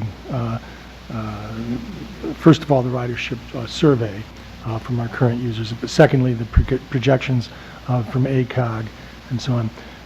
Those projections, even for 2020, really are based, if I understand the methodology, and I just wanted to sort of illuminate it a bit, would be based upon the 2000 census material that would be projected. Is that correct? And 2010 census. Excuse me, 2010 census, right? So they are based upon the 2010 census? Yes, sir. Okay. And much of the development along Hemisphere and Chavez has been subsequent to that in its design and concept, and which would not have been captured by that particular projection, and therefore it may contribute, since there are extensive residences. For instance, I think Hemisphere has about 2,500 planned just alone, then there's 350 down towards Chavez and Flores, and 1,000 units eventually at Hemisphere, Refugio, and so on, over by Lavaca. Some of that would be captured, but most of it would not be. Is that correct? Yeah, that's correct, Mr. Gambetta. Actually, the 2020 model does show some of those projected growth and some of those projected projects in there, but I would not say they are all inclusive as to the projects you just mentioned. Yeah. And I wanted to kind of follow up on that because that's what I was jotting notes down before I act on O&M. But because I'm looking at the 11 by 17, and when it talks about residential developments, I assume that wasn't captured here, because I know along the southern, along the Cesar Chavez, I know Dr. Gambetta said there's about 2,500 minimum. Yeah, absolutely. If you look at the footnote of the text there, they're either built, under construction, or funded. So that's kind of the rules under which we map those out in there. But I can tell you that there are conversations going on every single day in this community about additional residential and additional development in the downtown San Antonio area that would only benefit any of these alignments that we are looking at. And just so that I will rest easier at night, would you check to make sure it was 2010 on those projections rather than 2000? I will, Mr. Gambetta. I want to ask a clarifying question because to Dr. Gambetta's question. If I look at the slide 3, if you go back to slide 3. Okay, as I understand the ridership, you started with the 2010 data, and then you increased it to reflect the growth as shown on that map. So it assumes that that growth has occurred. Okay, so the development south of Cesar Chavez over nearest the freeway is kind of that bright fluorescent green. So that would capture potentially part of what Dr. Gambetta was talking about. Yeah, it's capturing some of that. I don't know if it's exactly all of what's been talking, but that is showing it somewhere between a 25 to 99% increase, percent change in the population in that area. Okay. So, yeah, I think So- it captures some of it, but not... But not necessarily all of it. Not- Correct. I got it. not Thank you. a large portion of it. And if we could just make sure that the projections, the forecasts from ACOG that were used were, on which census were they based? Because if it's 2000, it's quite different than 2010. I just would like that assurance. Yes, we will make that note and bring that. Thank you. Question. Mr. Miller? Mr. Kennedy, you and Kyle familiar with the downtown study that came out a couple of years ago, where there was a report that said that the city of San Antonio wants, through their study as a result of it, they want transit moved off of Commerce and Market Streets? I am familiar with a study that looks about minimizing the amount of bus transfers and bus transfer activity that occurs in the downtown core of Market Commerce in that general area, yes. Okay, so by us looking at other alternate routes, would that be consistent with that study? That was consistent with the statement up here about the C plan. The C plan is the plan we've discussed with the board about the future way in which we may route buses in and around the downtown San Antonio area to achieve that exact effort to reduce the bus traffic in and downtown, and how the streetcar integrates with that, either up on Martin Pecan, which is a major thoroughfare, once we move out of off of Market and Commerce, and how the bus to rail interface happens. Thank you. I think one thing that is important that your questions highlight for us, and that is the conservative nature of some of these projections.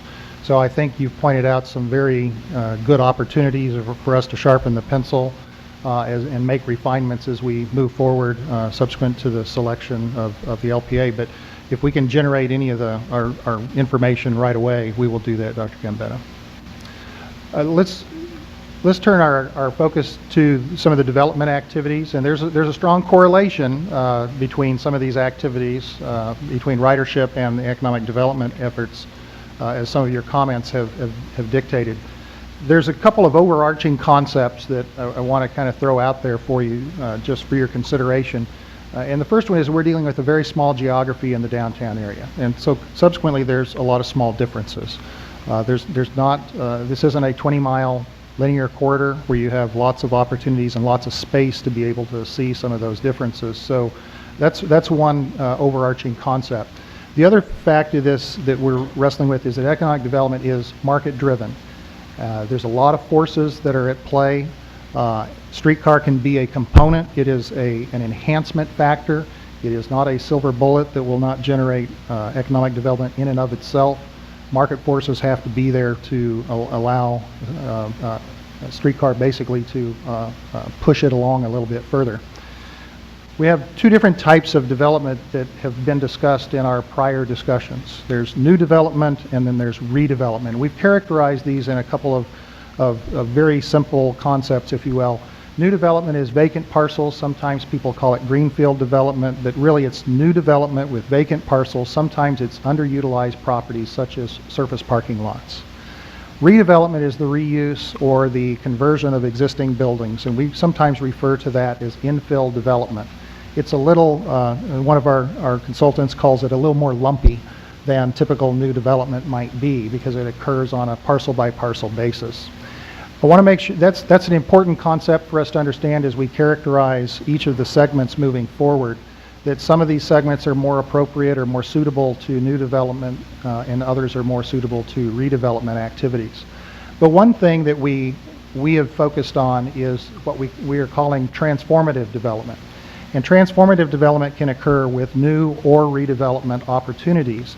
It's just that it is typically easier for transformative of a development to occur using vacant parcels. It's easier to take a blank palette and be able to work from that as it is to fill in and consolidate properties on an infill basis. So you're going to see those phrases used a couple of times as we break this down.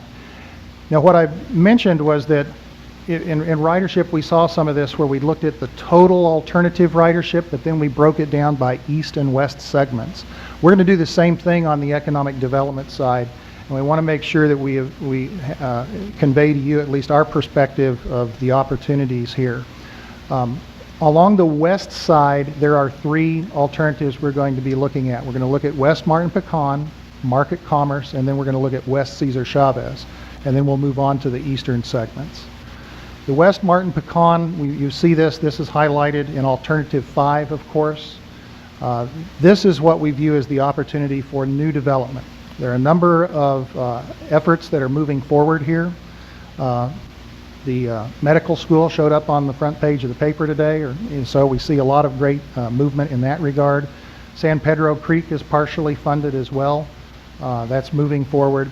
There are a number of vacant parcels that are available in the northwest quadrant. The city is very focused on seeing what they can do to accelerate those opportunities. And one of the key things that we see on this segment is the consolidation of properties. There's some very large parcels that have already been consolidated and are held in one ownership at this point in time. In our conversations, especially with the city and others that have interests in the area, there's a very strong orientation or a vision toward neighborhood-oriented development in this area. This is probably the largest blank palette, if you will, for new development opportunities in the downtown area. There's already some residential that's active in that area on the far northwest part of it. And so that's how we've characterized this particular segment along West Martin and Pecan. And I'll move down now to the West Market Commerce area. And in our conversations, this is not necessarily an area that we believe that is a great opportunity for new development, but rather it's an opportunity for redevelopment. And the reason for that, quite honestly, is that there's a lot of storefront opportunities that are available. You have a lot of building structures that are in place, so the footprints are there. You don't have a lot of consolidated ownership into large parcels. It's pretty much a parcel by parcel availability that is there as well. But two other great opportunities are fuel for this redevelopment along Market Commerce, and that is the San Pedro Creek, which is partially funded, and also the cultural zone, in which we had visitors last month attend and talk about those efforts as well. Now, the development vision for the West Market and Commerce area is a little different. It's not so much the neighborhood, large neighborhood vision. It's more of a commercial-oriented and retail-oriented infill development, although we recognize there is some potential for additional residential as well.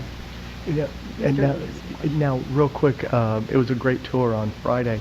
Mr. Buchanan and I know Jason, I see Jason, there was some talk about the city putting in money at the cultural zone. I can't give it the proper pronunciation, but I know that the city's looking at investing city dollars. Did I hear that right, or did I want to hear that? Yeah, there's some bond money that is going into that general area for sidewalk and pedestrian enhancements along that general area. It's not enough to get them to the full vision in which they envision there, but it is a start. So it's mainly infrastructure? It's mainly infrastructure. Or almost entirely? Almost entirely infrastructure. Or entirely infrastructure. Correct. Okay, thank you. Moving a little further south on the west side, let's talk a little bit about West Cesar Chavez. And West Cesar Chavez is represented here in Alternative 6. This is the loop that we've referenced. This is probably the more eclectic area. There's a lot of different things that are happening here, from government offices to corporate offices and retail, and a little bit of residential as well. So we've actually characterized this has the potential for new and redevelopment based upon the availability of some larger tracts of properties that are there, but yet at the same time there's still a tendency towards some infill in the area as well. San Pedro Creek is again another influencing factor. Of course, it runs north-south through all three of these western areas. The cultural zone is in this area. The grocery store opportunity that we've seen mentioned in different meetings is certainly in this area as well. This one is a little different too because it also has opportunities near the river on the west side. A little bit different than just San Pedro Creek, but on that southern reach we have some opportunities there.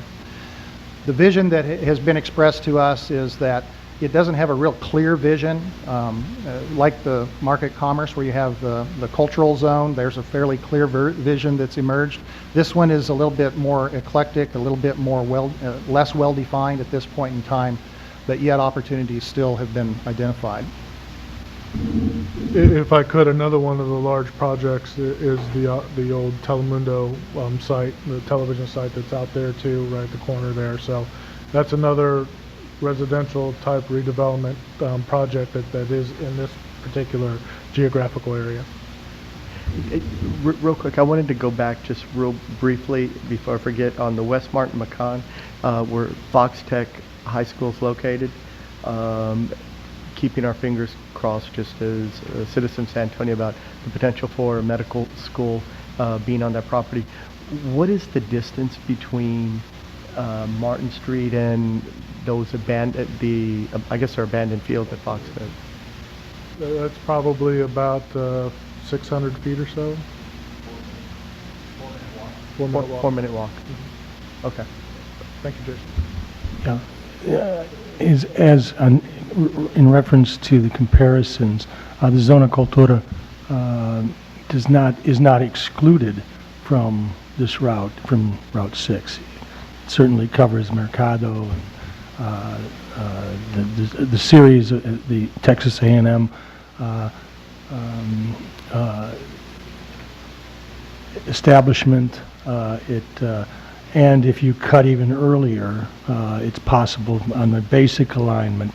If you cut in even earlier than Santa Rosa, say, for example, on Flores, you could pick up the entire Zona Cultura, including adding certain features, such as the back of the cathedral and so on. But you've certainly got a lot to develop to analyze as it is, and I recognize that.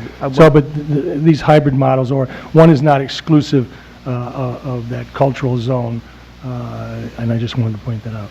And I wanted to follow up on that too, because it seems to basically surround the entire cultural zone, except I believe the cultural zone starts at San Pedro Creek, or? Actually, I believe begins at Main Plaza and works its way all the way down. Oh, really? Okay, because when we drove, the Governor's Palace and the Casa Navarro are both there. So yeah, but it would touch it. Yeah, I mean it's not a continuous, but it would touch it on the north-south and then pick up a bunch of it. Okay, that's correct. So that kind of concludes the comparison on the west side. We'll come back to an overall conclusion in just a minute, but let's look to the east side. There's two major areas we want to look at. The first one is the East Market Commerce. This is associated with alternatives 7 and 8, of course. This is the most densely developed segment that we have. Of course, this is the Convention Center expansion, St. Paul Square on the other side of I-37. It's also an area that is characterized by very high occupancy rates, very well-established development patterns, and so consequently, there's not a great opportunity for new development. This is a redevelopment segment. The redevelopment, we're not even characterizing this as high or low at this point in time. It'll be challenging to see redevelopment, but it would reinforce any redevelopment trends that would present themselves in this particular area. The development vision for this particular quarter is, as you can see, is really focusing on the hospitality-oriented developments that are in place, the 3 major hotels and others that are there, and certainly convention and visitor traffic that has direct access to the Riverwalk and other features in the area. South of that is the East Cesar Chavez segment. This is common, of course, to alternatives 5 and 6. So this is the comparison between 7 and 8 and 5 and 6 in this area. This is an opportunity that, an area that has a great opportunity for new development. And again, it is associated with the Convention Center expansion on the other side of Hemisphere Park. Of course, Hemisphere Park is a partially funded endeavor, and you see some of that referenced in some of your packet materials as well. But there are also a number of vacant parcels that are available. Ownership consolidation is fairly strong, and as referenced in one of the comments in the open comment session tonight, very strong orientation on the south to the neighborhood areas, the King William and the Southtown area. A very strong interest, though, in seeing a little more mixed-use area, mixed-use development in this area that kind of bridges the gap between the convention center to the neighborhoods to see more neighborhood supportive efforts.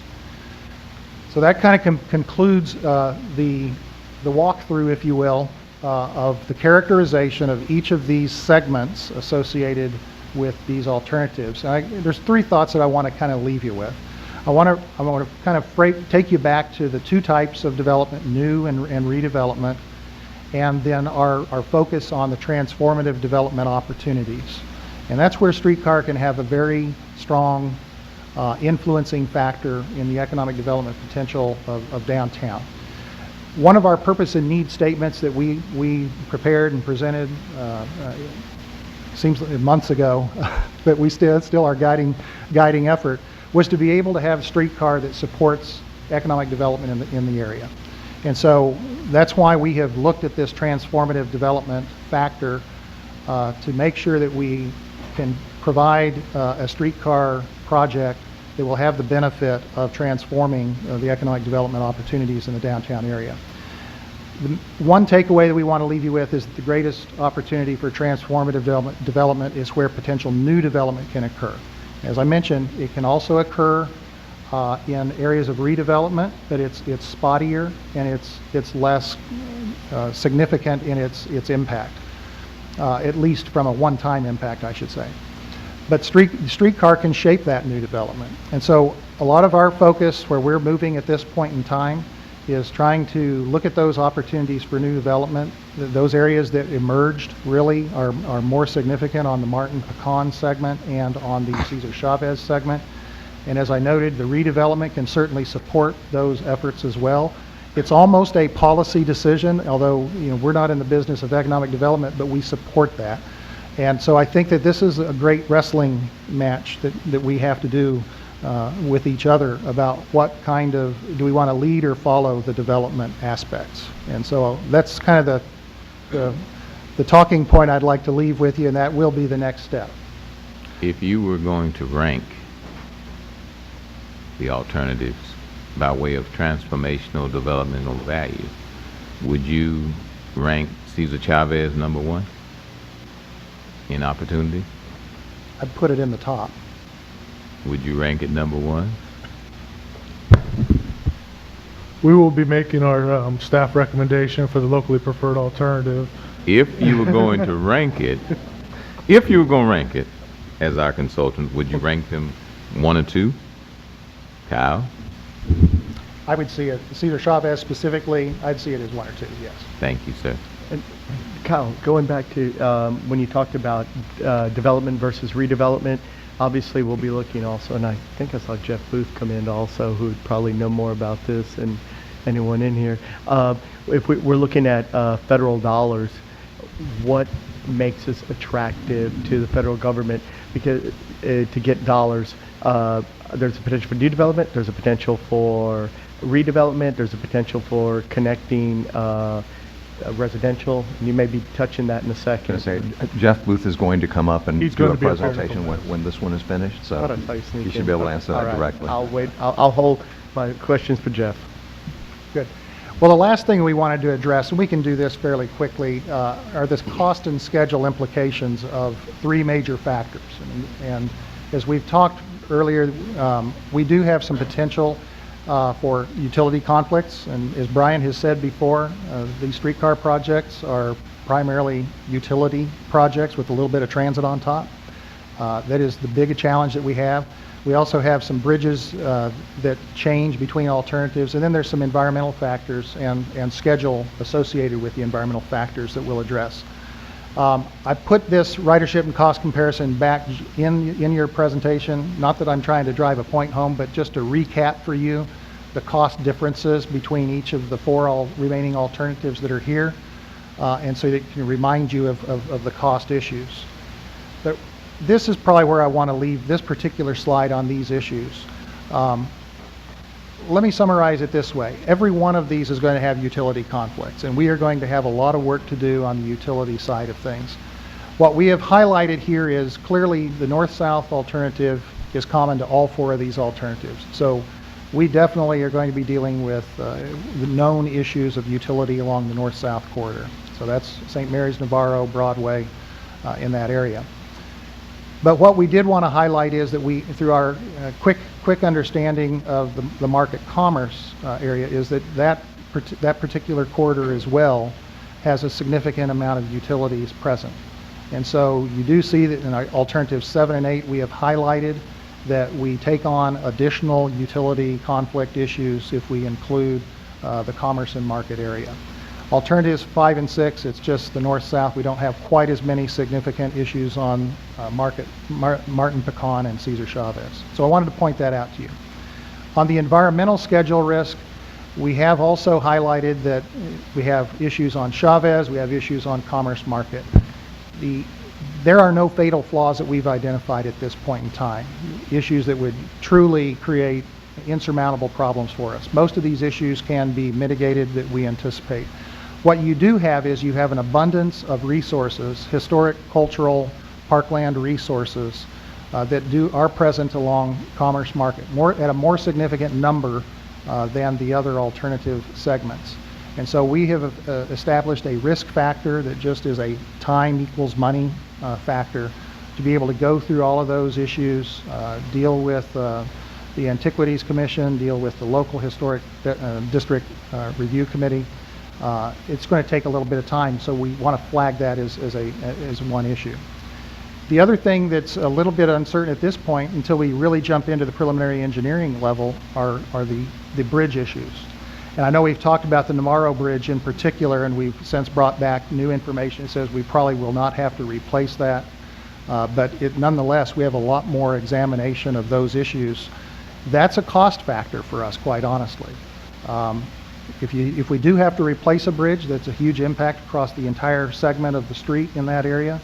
But we do not anticipate having to replace bridges, but we would have to do reinforcement of those bridges in all likelihood. We will have a better understanding and dig into that a lot more once we move forward into the preliminary engineering effort on that. During the tour, I know Jason was doing a great job of, showing, I guess, for lack of a better term, which bridges are in better shape for streetcar than others. Sure. And I know I do want to applaud that already reached out to a lot of the conservation folks regarding potential changes or structural change, not changes, enhancements, let's use the word enhancement to the bridges. So I do want to applaud staff for taking that initiative early. And I'm sorry, I thought there was already one, all utilities were already mapped out. Yeah. I think the other thing, at least the tour, I hope brought this out a little bit, is there's a lot of bridges out there you just don't see. And they are there. We are going to have to deal with them. So just the sheer number of bridges that we're going to have to deal with is a cost and schedule risk, but it's not like there's one alignment that has 0 bridges to deal with. So the last concluding slide that I have for tonight is just some other issues that have come up during our conversations. And I want to highlight some of these, and we tried to point some of these out Friday. For example, the complicated turning movements. These are essentially the track movements that occur at St. Mary's and Martin Pecan as the tracks move from the east-west alignment to the north-south alignment. And so we have those challenges. We also have those, as you can see on Alternative 8, we have those down at St. Mary's, Navarro, and Commerce Market. So that's in the core. And what makes those complicated are the narrowness. You have building lines that come straight up to the sidewalks, and so we have the potential for corner clips. We have the potential for traffic phases that need to be put in there so that the trains can make their movements at that point in time. But there are a couple of other things I did want to point out just for your consideration as we move forward into next month. Alternative 5 and Alternative 8. We do not have direct access to Market Square like we do with 6 and 7. So there is a 5-minute walk to Market Square, and we're using Market Square as kind of that identification there. It's a comfortable walk, but at the same time, it's not direct service. So that is a distinction that we wanted to bring to your attention. The other thing is Alternative 6, and this was the loop where we turned that extension down into Southtown. We turned it west and saw how far we could go. Currently defined, we do not have that extension down to St. Mary's and South Alamo in Southtown.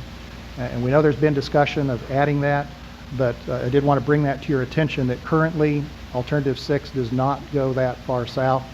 The other 3 do. And then the last item I want to bring to your attention is on Alternative 7, is basically along West Commerce. We do have current conflicts with $9 million worth of work that's under the 2012 bond program. So Brian? So wrapping this part of the presentation tonight before I ask Mr. Booth to come up and join me, what are our next steps? On September 10th at the PPD committee, staff will be making a recommendation on a locally preferred alternative. We will be making that recommendation to the board of directors, the PPD committee. And then on September 17th, this is a tentative date.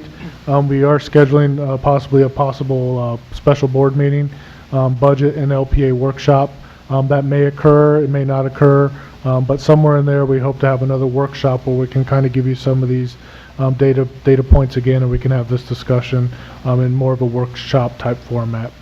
And then hopefully on September the 24th, after those 2 actions and possibly a public meeting squeezed in between there, we would take board action on a locally preferred alternative and move into the next phase, which is very important, which is environmental clearance and starting some of the additional engineering process associated with the streetcar program.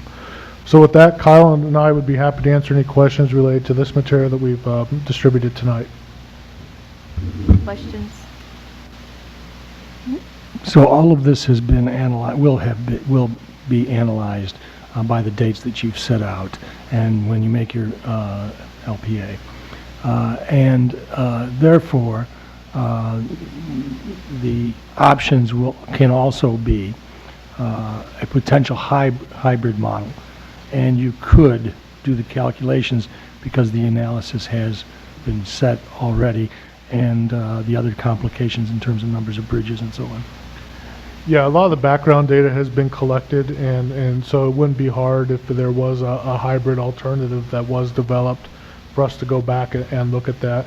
The only thing I would just mention is it does all work as a system, so just you can't add up one section and another section and get Right. so it's all going to work as a system. Let me ask if there has been progress. I know there's been, in fact, as recent as yesterday's perhaps conversations.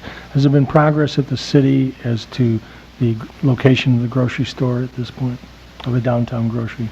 I have not been informed of any progress on that, Mr. Gambetta. Are there any other comments or questions? Okay. What else? Do we have anything else on this item? We do. I'd like to invite Jeff Booth to come up and have a little conversation about federal funding and kind of the federal side of this conversation, which I think is important. Thank you, Kyle. So good evening once again. As many of you know, Mr. Booth is helping us out with some of the federal initiatives and how we work our way through the federal programming of these possible projects and trying to maybe possibly acquire federal funding for this program. Jeff is well known in the industry as being a go-to person for this aspect of these projects. So with that, Jeff, I'd like you to introduce yourself. Hi, my name's Jeff Booth, partner with Holland & Knight in Washington, D.C. We represent VIA in Washington, D.C. before Congress and the FTA. So it's good to see everybody again. This is just a brief overview of eligibility in terms of new starts and small starts. I think the key thing to focus on is the fact that small starts, the maximum amount of money for a small start project is $75 million federal, and a total project cost of $250, whereas a new start is anything above that. So as we'll talk in a little bit about how we look at packaging the projects, we need to keep that in mind as we're looking at the different segments and how we're combining the segments and what we advance for federal funding versus local money. Where we are, just to give you some idea of the project funding process, and this process repeats itself every year. So, for example, if we were shooting to be included in the FY15 budget, which there's been some talk about that, the information for FTA to evaluate that project to include it in the budget would be due in approximately a month.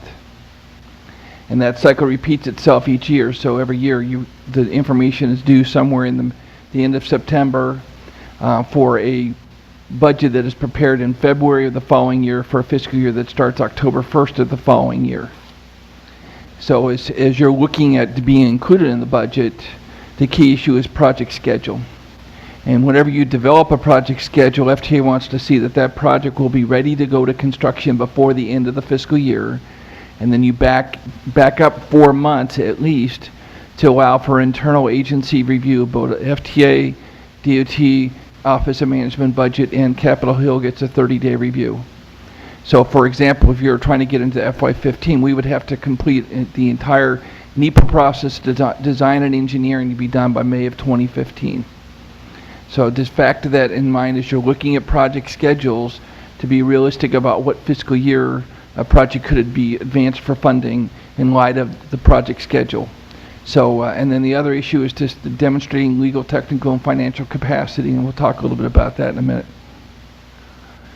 So there's been some talk about the program of interrelated projects, and this is something that, as chair of the New Start Working Group, I've worked on for about 10 years, starting with what happened in Utah Transit Authority with the Memorandum of Understanding that FTA came very close to approving, and that became the impetus to include this in the statute, and it was finally included in MAP 21.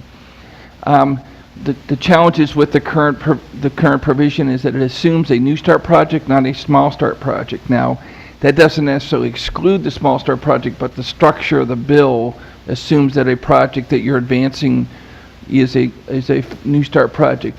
The theory around the section is that you're advancing a project with local monies simultaneously with a federal project as part of a program, so that when you advance both projects, what you're doing is using the local monies not as the match for the federal project, but as overmatch for the federal project.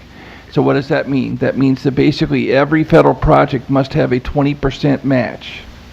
So if you put together a program of projects, one's local and one's federal, if you use all your monies for the locally funded project, you still have to identify additional 20% match for the federal project. Jeff, is that meaning, and help me out here, because is that meaning you could augment any costs with small starts, or? Well, we'll talk. We have a couple project configurations that we're looking at, and I think as Brian and I talked earlier, there are so many different alternatives, and as you begin to look at your LPA and look at the packaging of that, we can start talking about the different alternatives as to how to maximize the $210 million that's been committed to the project against the projects that VIA and the city would like to advance to move forward. And so we'll be in the process of talking about those alternatives and looking at how to maximize the federal opportunities. It seems to me the important point at this stage is that you do not want to use the $210 million without some potential federal projects so that it can be used to leverage federal money. Correct. Okay. Because if you exhaust the 210 Right. for a locally funded project, then you have to come up with an additional increment Right. of local monies. So So we don't want important that. We don't want have that to happen unless we're being able to have it as- identify additional local monies. Yes, to have it as part of a system. Yes. Yes. So that's very important as we're moving forward and looking at the packaging. Sort of the last thing I would say about this is that the other thing is that that project has to go through the normal clearance process, and you have to put together a program implementation plan that shows you have the financial commitment to build out the whole program, which I don't think that's going to be an issue for the streetcar system with $210 million committed. I think you pass that test really easily, so that won't be an issue. But for other systems, or at least as envisioned, there could be an issue, but I don't think that'll be an issue for you here. So as we look at sort of possible bundling, it's looking at, do we do two small start projects? The challenge is that the max amount of small start monies is $75 million per project. So as you're allocating your 210, understanding that a small start project requires a $75 million, that's the cap on federal monies is 75. So how do we leverage that in the best way in light of if we build a local project, do we have enough left over of local monies combined with the federal monies to do a small start project? Do we fund the whole thing as a new start? Meaning that we fund the whole system, or we fund a larger new start project and then a smaller small start project as a possibility, or do we fund two simultaneous small start projects? But the limitation on that is the cap of $75 million federal monies if there are two small starts. So I think what I'm really saying here is, as we move forward, we don't need to solve this issue today, but it's something that between now and the completion of the NEPA process, when we request entry into project development, we'll need to have an answer for FTA as we seek to go into the next stage of the project development process. You say you don't have to solve it it would today, but I saw a deadline of September. Well, that's if we're seeking money in FY15. Okay. So that's another crucial decision of sort of what we need to do is line up project funding, project schedule, and FTA process to look at realistically what fiscal year is the appropriate fiscal year for which we should be seeking monies. And I like to describe it as three-dimensional chess, but it's sort of laying each of those processes on top of each other to look at realistically, mostly driven by project schedule, of what is the probable fiscal year in which a project would be a candidate for federal funding. So it's important to sort of look at the schedule and align that up with the federal process. Mr. Booth, so one possibility would be using a series of small starts with a $75 million cap on each one. The other would, in theoretical terms, if we had $210 million, it would qualify us for $880 million as a 20% match. Well, I guess in today's world with new starts, if you're not at 50%, you're not in the game. But 210 then leverages a $420 million system. Yeah. So I mean, those are among the issues to consider: is do we build a $300-some million project and then a $100 million small start? Yes. So those are.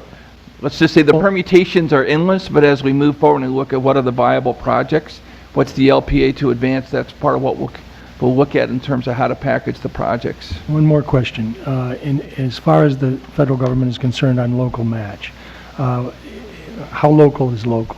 Is the state money that would be contributed to the system at the local level count as potential for a federal match? Let's put it this way, federal monies are only the New Start monies or the capital investment grant monies. So any flexed federal dollars from the highway program or state monies, and certainly all local monies, all private sector contributions, Gotcha. are all considered local match. What I lay out for you sort of new starts and small starts, and there are distinctions between new starts and small starts, but what I do want to hit, number one, new starts has an additional step that small starts doesn't have after project development, which is the engineering phase. That is the equivalent of the old preliminary engineering and final design steps. What's also different under the new FTA process is that historically we would do an environmental impact statement at the same time you're doing preliminary engineering. Under the new process, you've completed the environmental process before you get entry into project, actually take that back. At the conclusion of project development, you're wrapping up the NEPA process, so that then your work subsequent to the publication of the NEPA document is all design and engineering against that, the project that's cleared NEPA, the project that's adopted into the Metropolitan Transportation Plan, the project that is adopted as the LPA. So your design and engineering work is focusing on that LPA. So what that does, and what FTA is looking for, is you're looking at your schedule, is they're looking for you to minimize the number of alternatives that you're carrying in to project development. Now that doesn't mean you can't be looking at this street versus that street, or this station versus that station, or this this end of line station, or in the termini of a project versus another termini. But what it says is they don't want you carrying 10, 12 alternatives into project development, because that'll delay the conclusion of the NEPA process. So they're looking for you to make a lot of hard decisions now before you request entry into project development, because among the things they'll ask you in your letter to request entry into project development is to give them a project schedule, identify that the project has been selected as the LPA, and as well as look at how you arrived at the selection of that process, what was the process employed to select that alternative, and then look at sort of how you intend to finance the project. So there's a lot of work that has to go into sort of developing that project for entry into project development.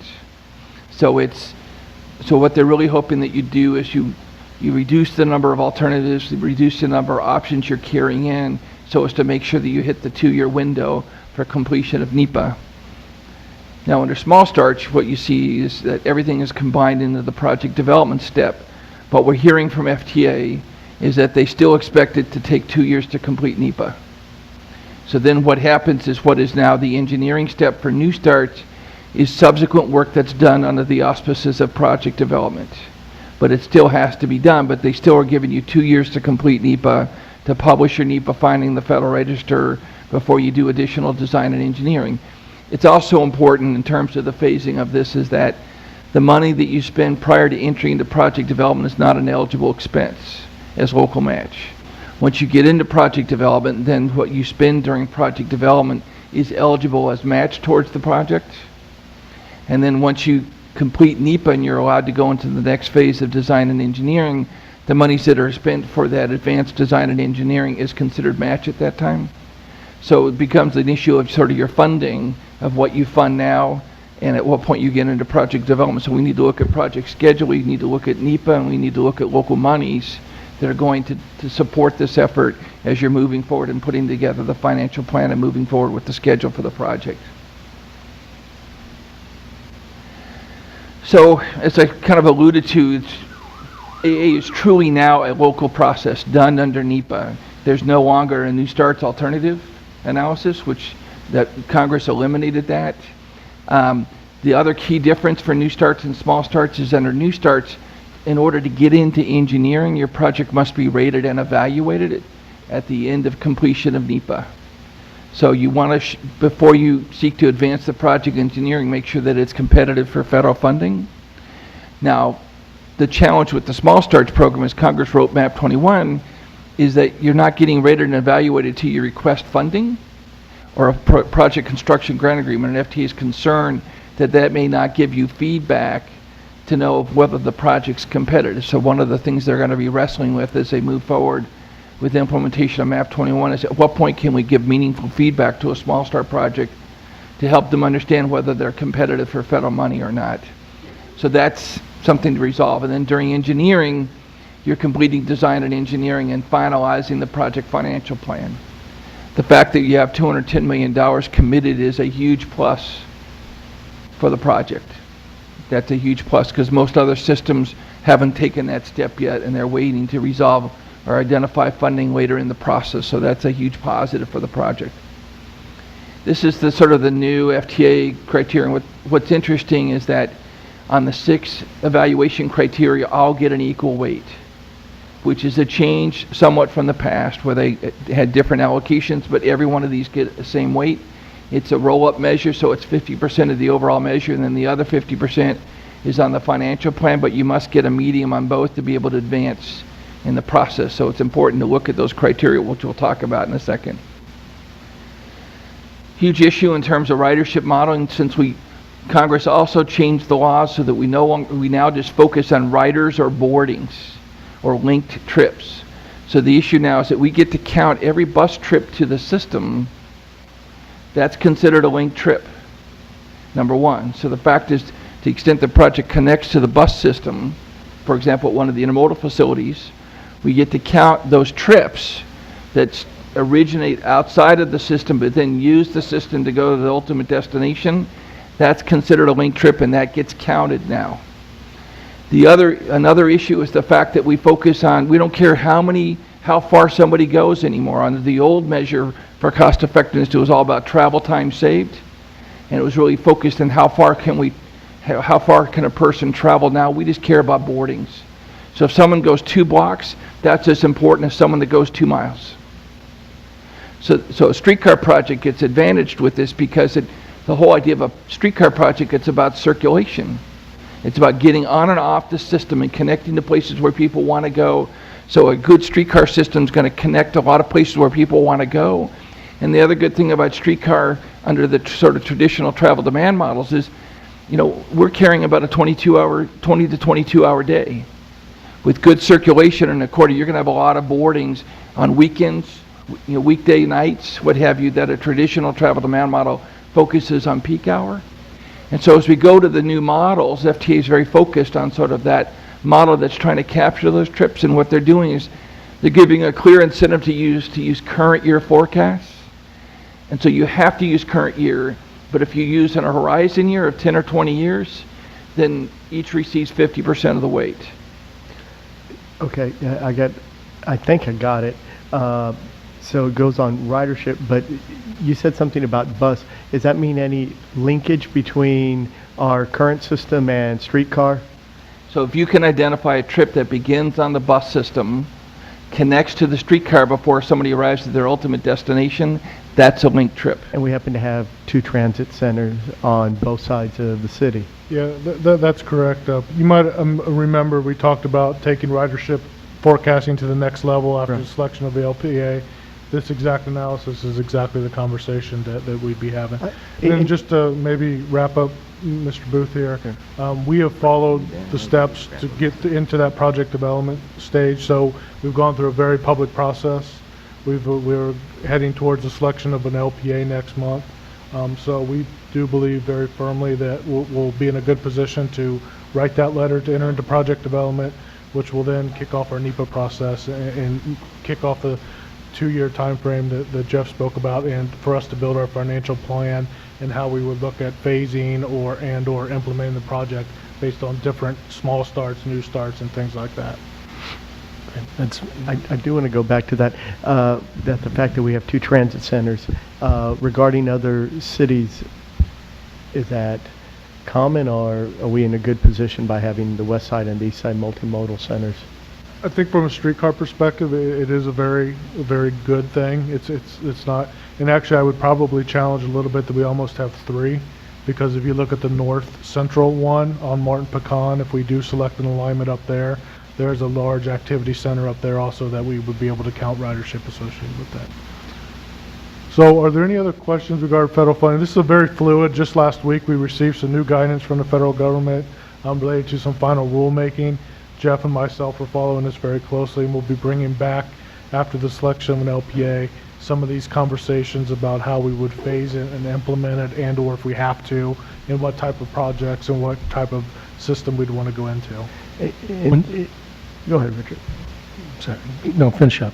No, it's what I started asking the question earlier, and obviously your experience with AFTA, your experience with FTA. The idea that we have several proposals, and several of them are pretty exciting, that they link current ridership, potential ridership, moving actual citizens, but also in combining with a lot of chance for development, redevelopment, new development.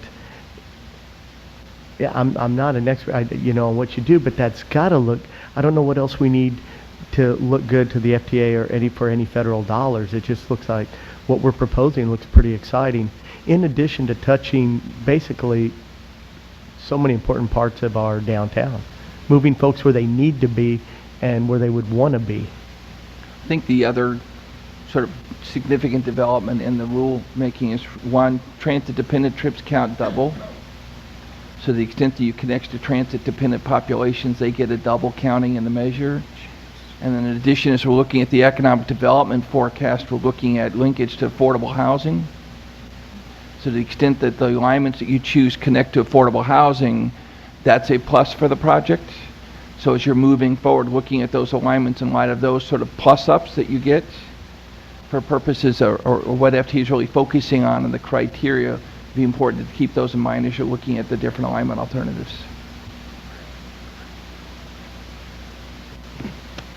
Dr. Gambetta. Trying to display the strength in silence. No, but that's very important information that you've just given us. Once we adopt a basic LPA, given the NEPA timelines and so on, and the alternatives that we have in selecting additional attempts to bring financing to San Antonio, rather than allow it to go to Cincinnati or wherever, or many others that are also competing, but to bring the money here. Once we get the LPA, can we alter that the basic LPA, tweak it, alter it, amend it slightly, or along the basic LPA? Yes, I mean, until you clear the project under NEPA, you still have room during the project development process to look at different station locations, look at this street versus that street, look at what is your minimum operable segment that you're bringing in. So all of those are on the table.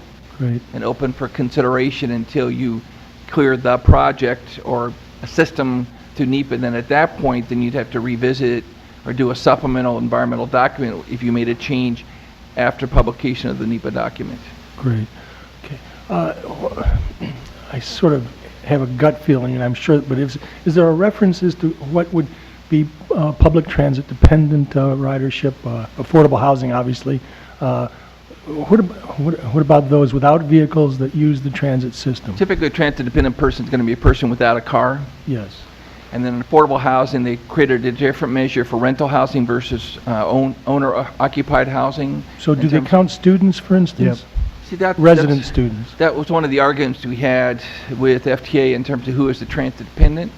Yeah. And they typically focused at income as opposed to a no-car household. So that's sort of one of those issues that FTA didn't agree with industry on. Gotcha. Okay, thank you. Wait, so repeat that, so it's income-based? So in essence, that wipes out that rider of choice kind of, no, if they don't have it. Right. It's transit-dependent, and so FTA did not agree with industry that it should be a no-car household regardless of income, because some people choose to be no-car by choice. Right. And FTA chose not to double count that. I mean, it still counts, but it's not double counted. You don't get that double count. And wait, so then I got lost a little bit. So is a student a single count, a double, or a no count? A single would be a single count unless it's an income, depending on the age of the student, depending on if they have a job or income, they could qualify as transit dependent based on their income. So I was thinking Lack specifically on the linked ridership counting, as if they start a ride someplace and they continue through the streetcar, it counts. Right. As part of the, yes. Yes. I want to make sure I understand, how is the small starts evaluation process handled? And that, I mean, I take it we could take our 210 and divide it, let's use the example, into 105, 105, and two small starts, add 75 on top of each of those? Yes, you could, yes. Oh, all right, and then are those still evaluated as one project, or would we run the risk of one small start being smooth sailing and one not? I think all those have to be evaluated as we're looking at how to package the corridors and the projects to look at, because if you do a local project, then the federal project, you want to be a very competitive federal project. So that's part of the analysis, is looking at which projects and which corridors are most competitive for federal funding based on the revised criteria. But each project has to have independent utility and defined termini that make sense and stuff like that. So each project is somewhat evaluated on its own merit. I'm having trouble understanding why we wouldn't just go with a new start then. Period. Yeah, go. Those are conversations we're going to have with the board. Okay. Yeah, I think the jury's still out on that. Where's the expansion fit in?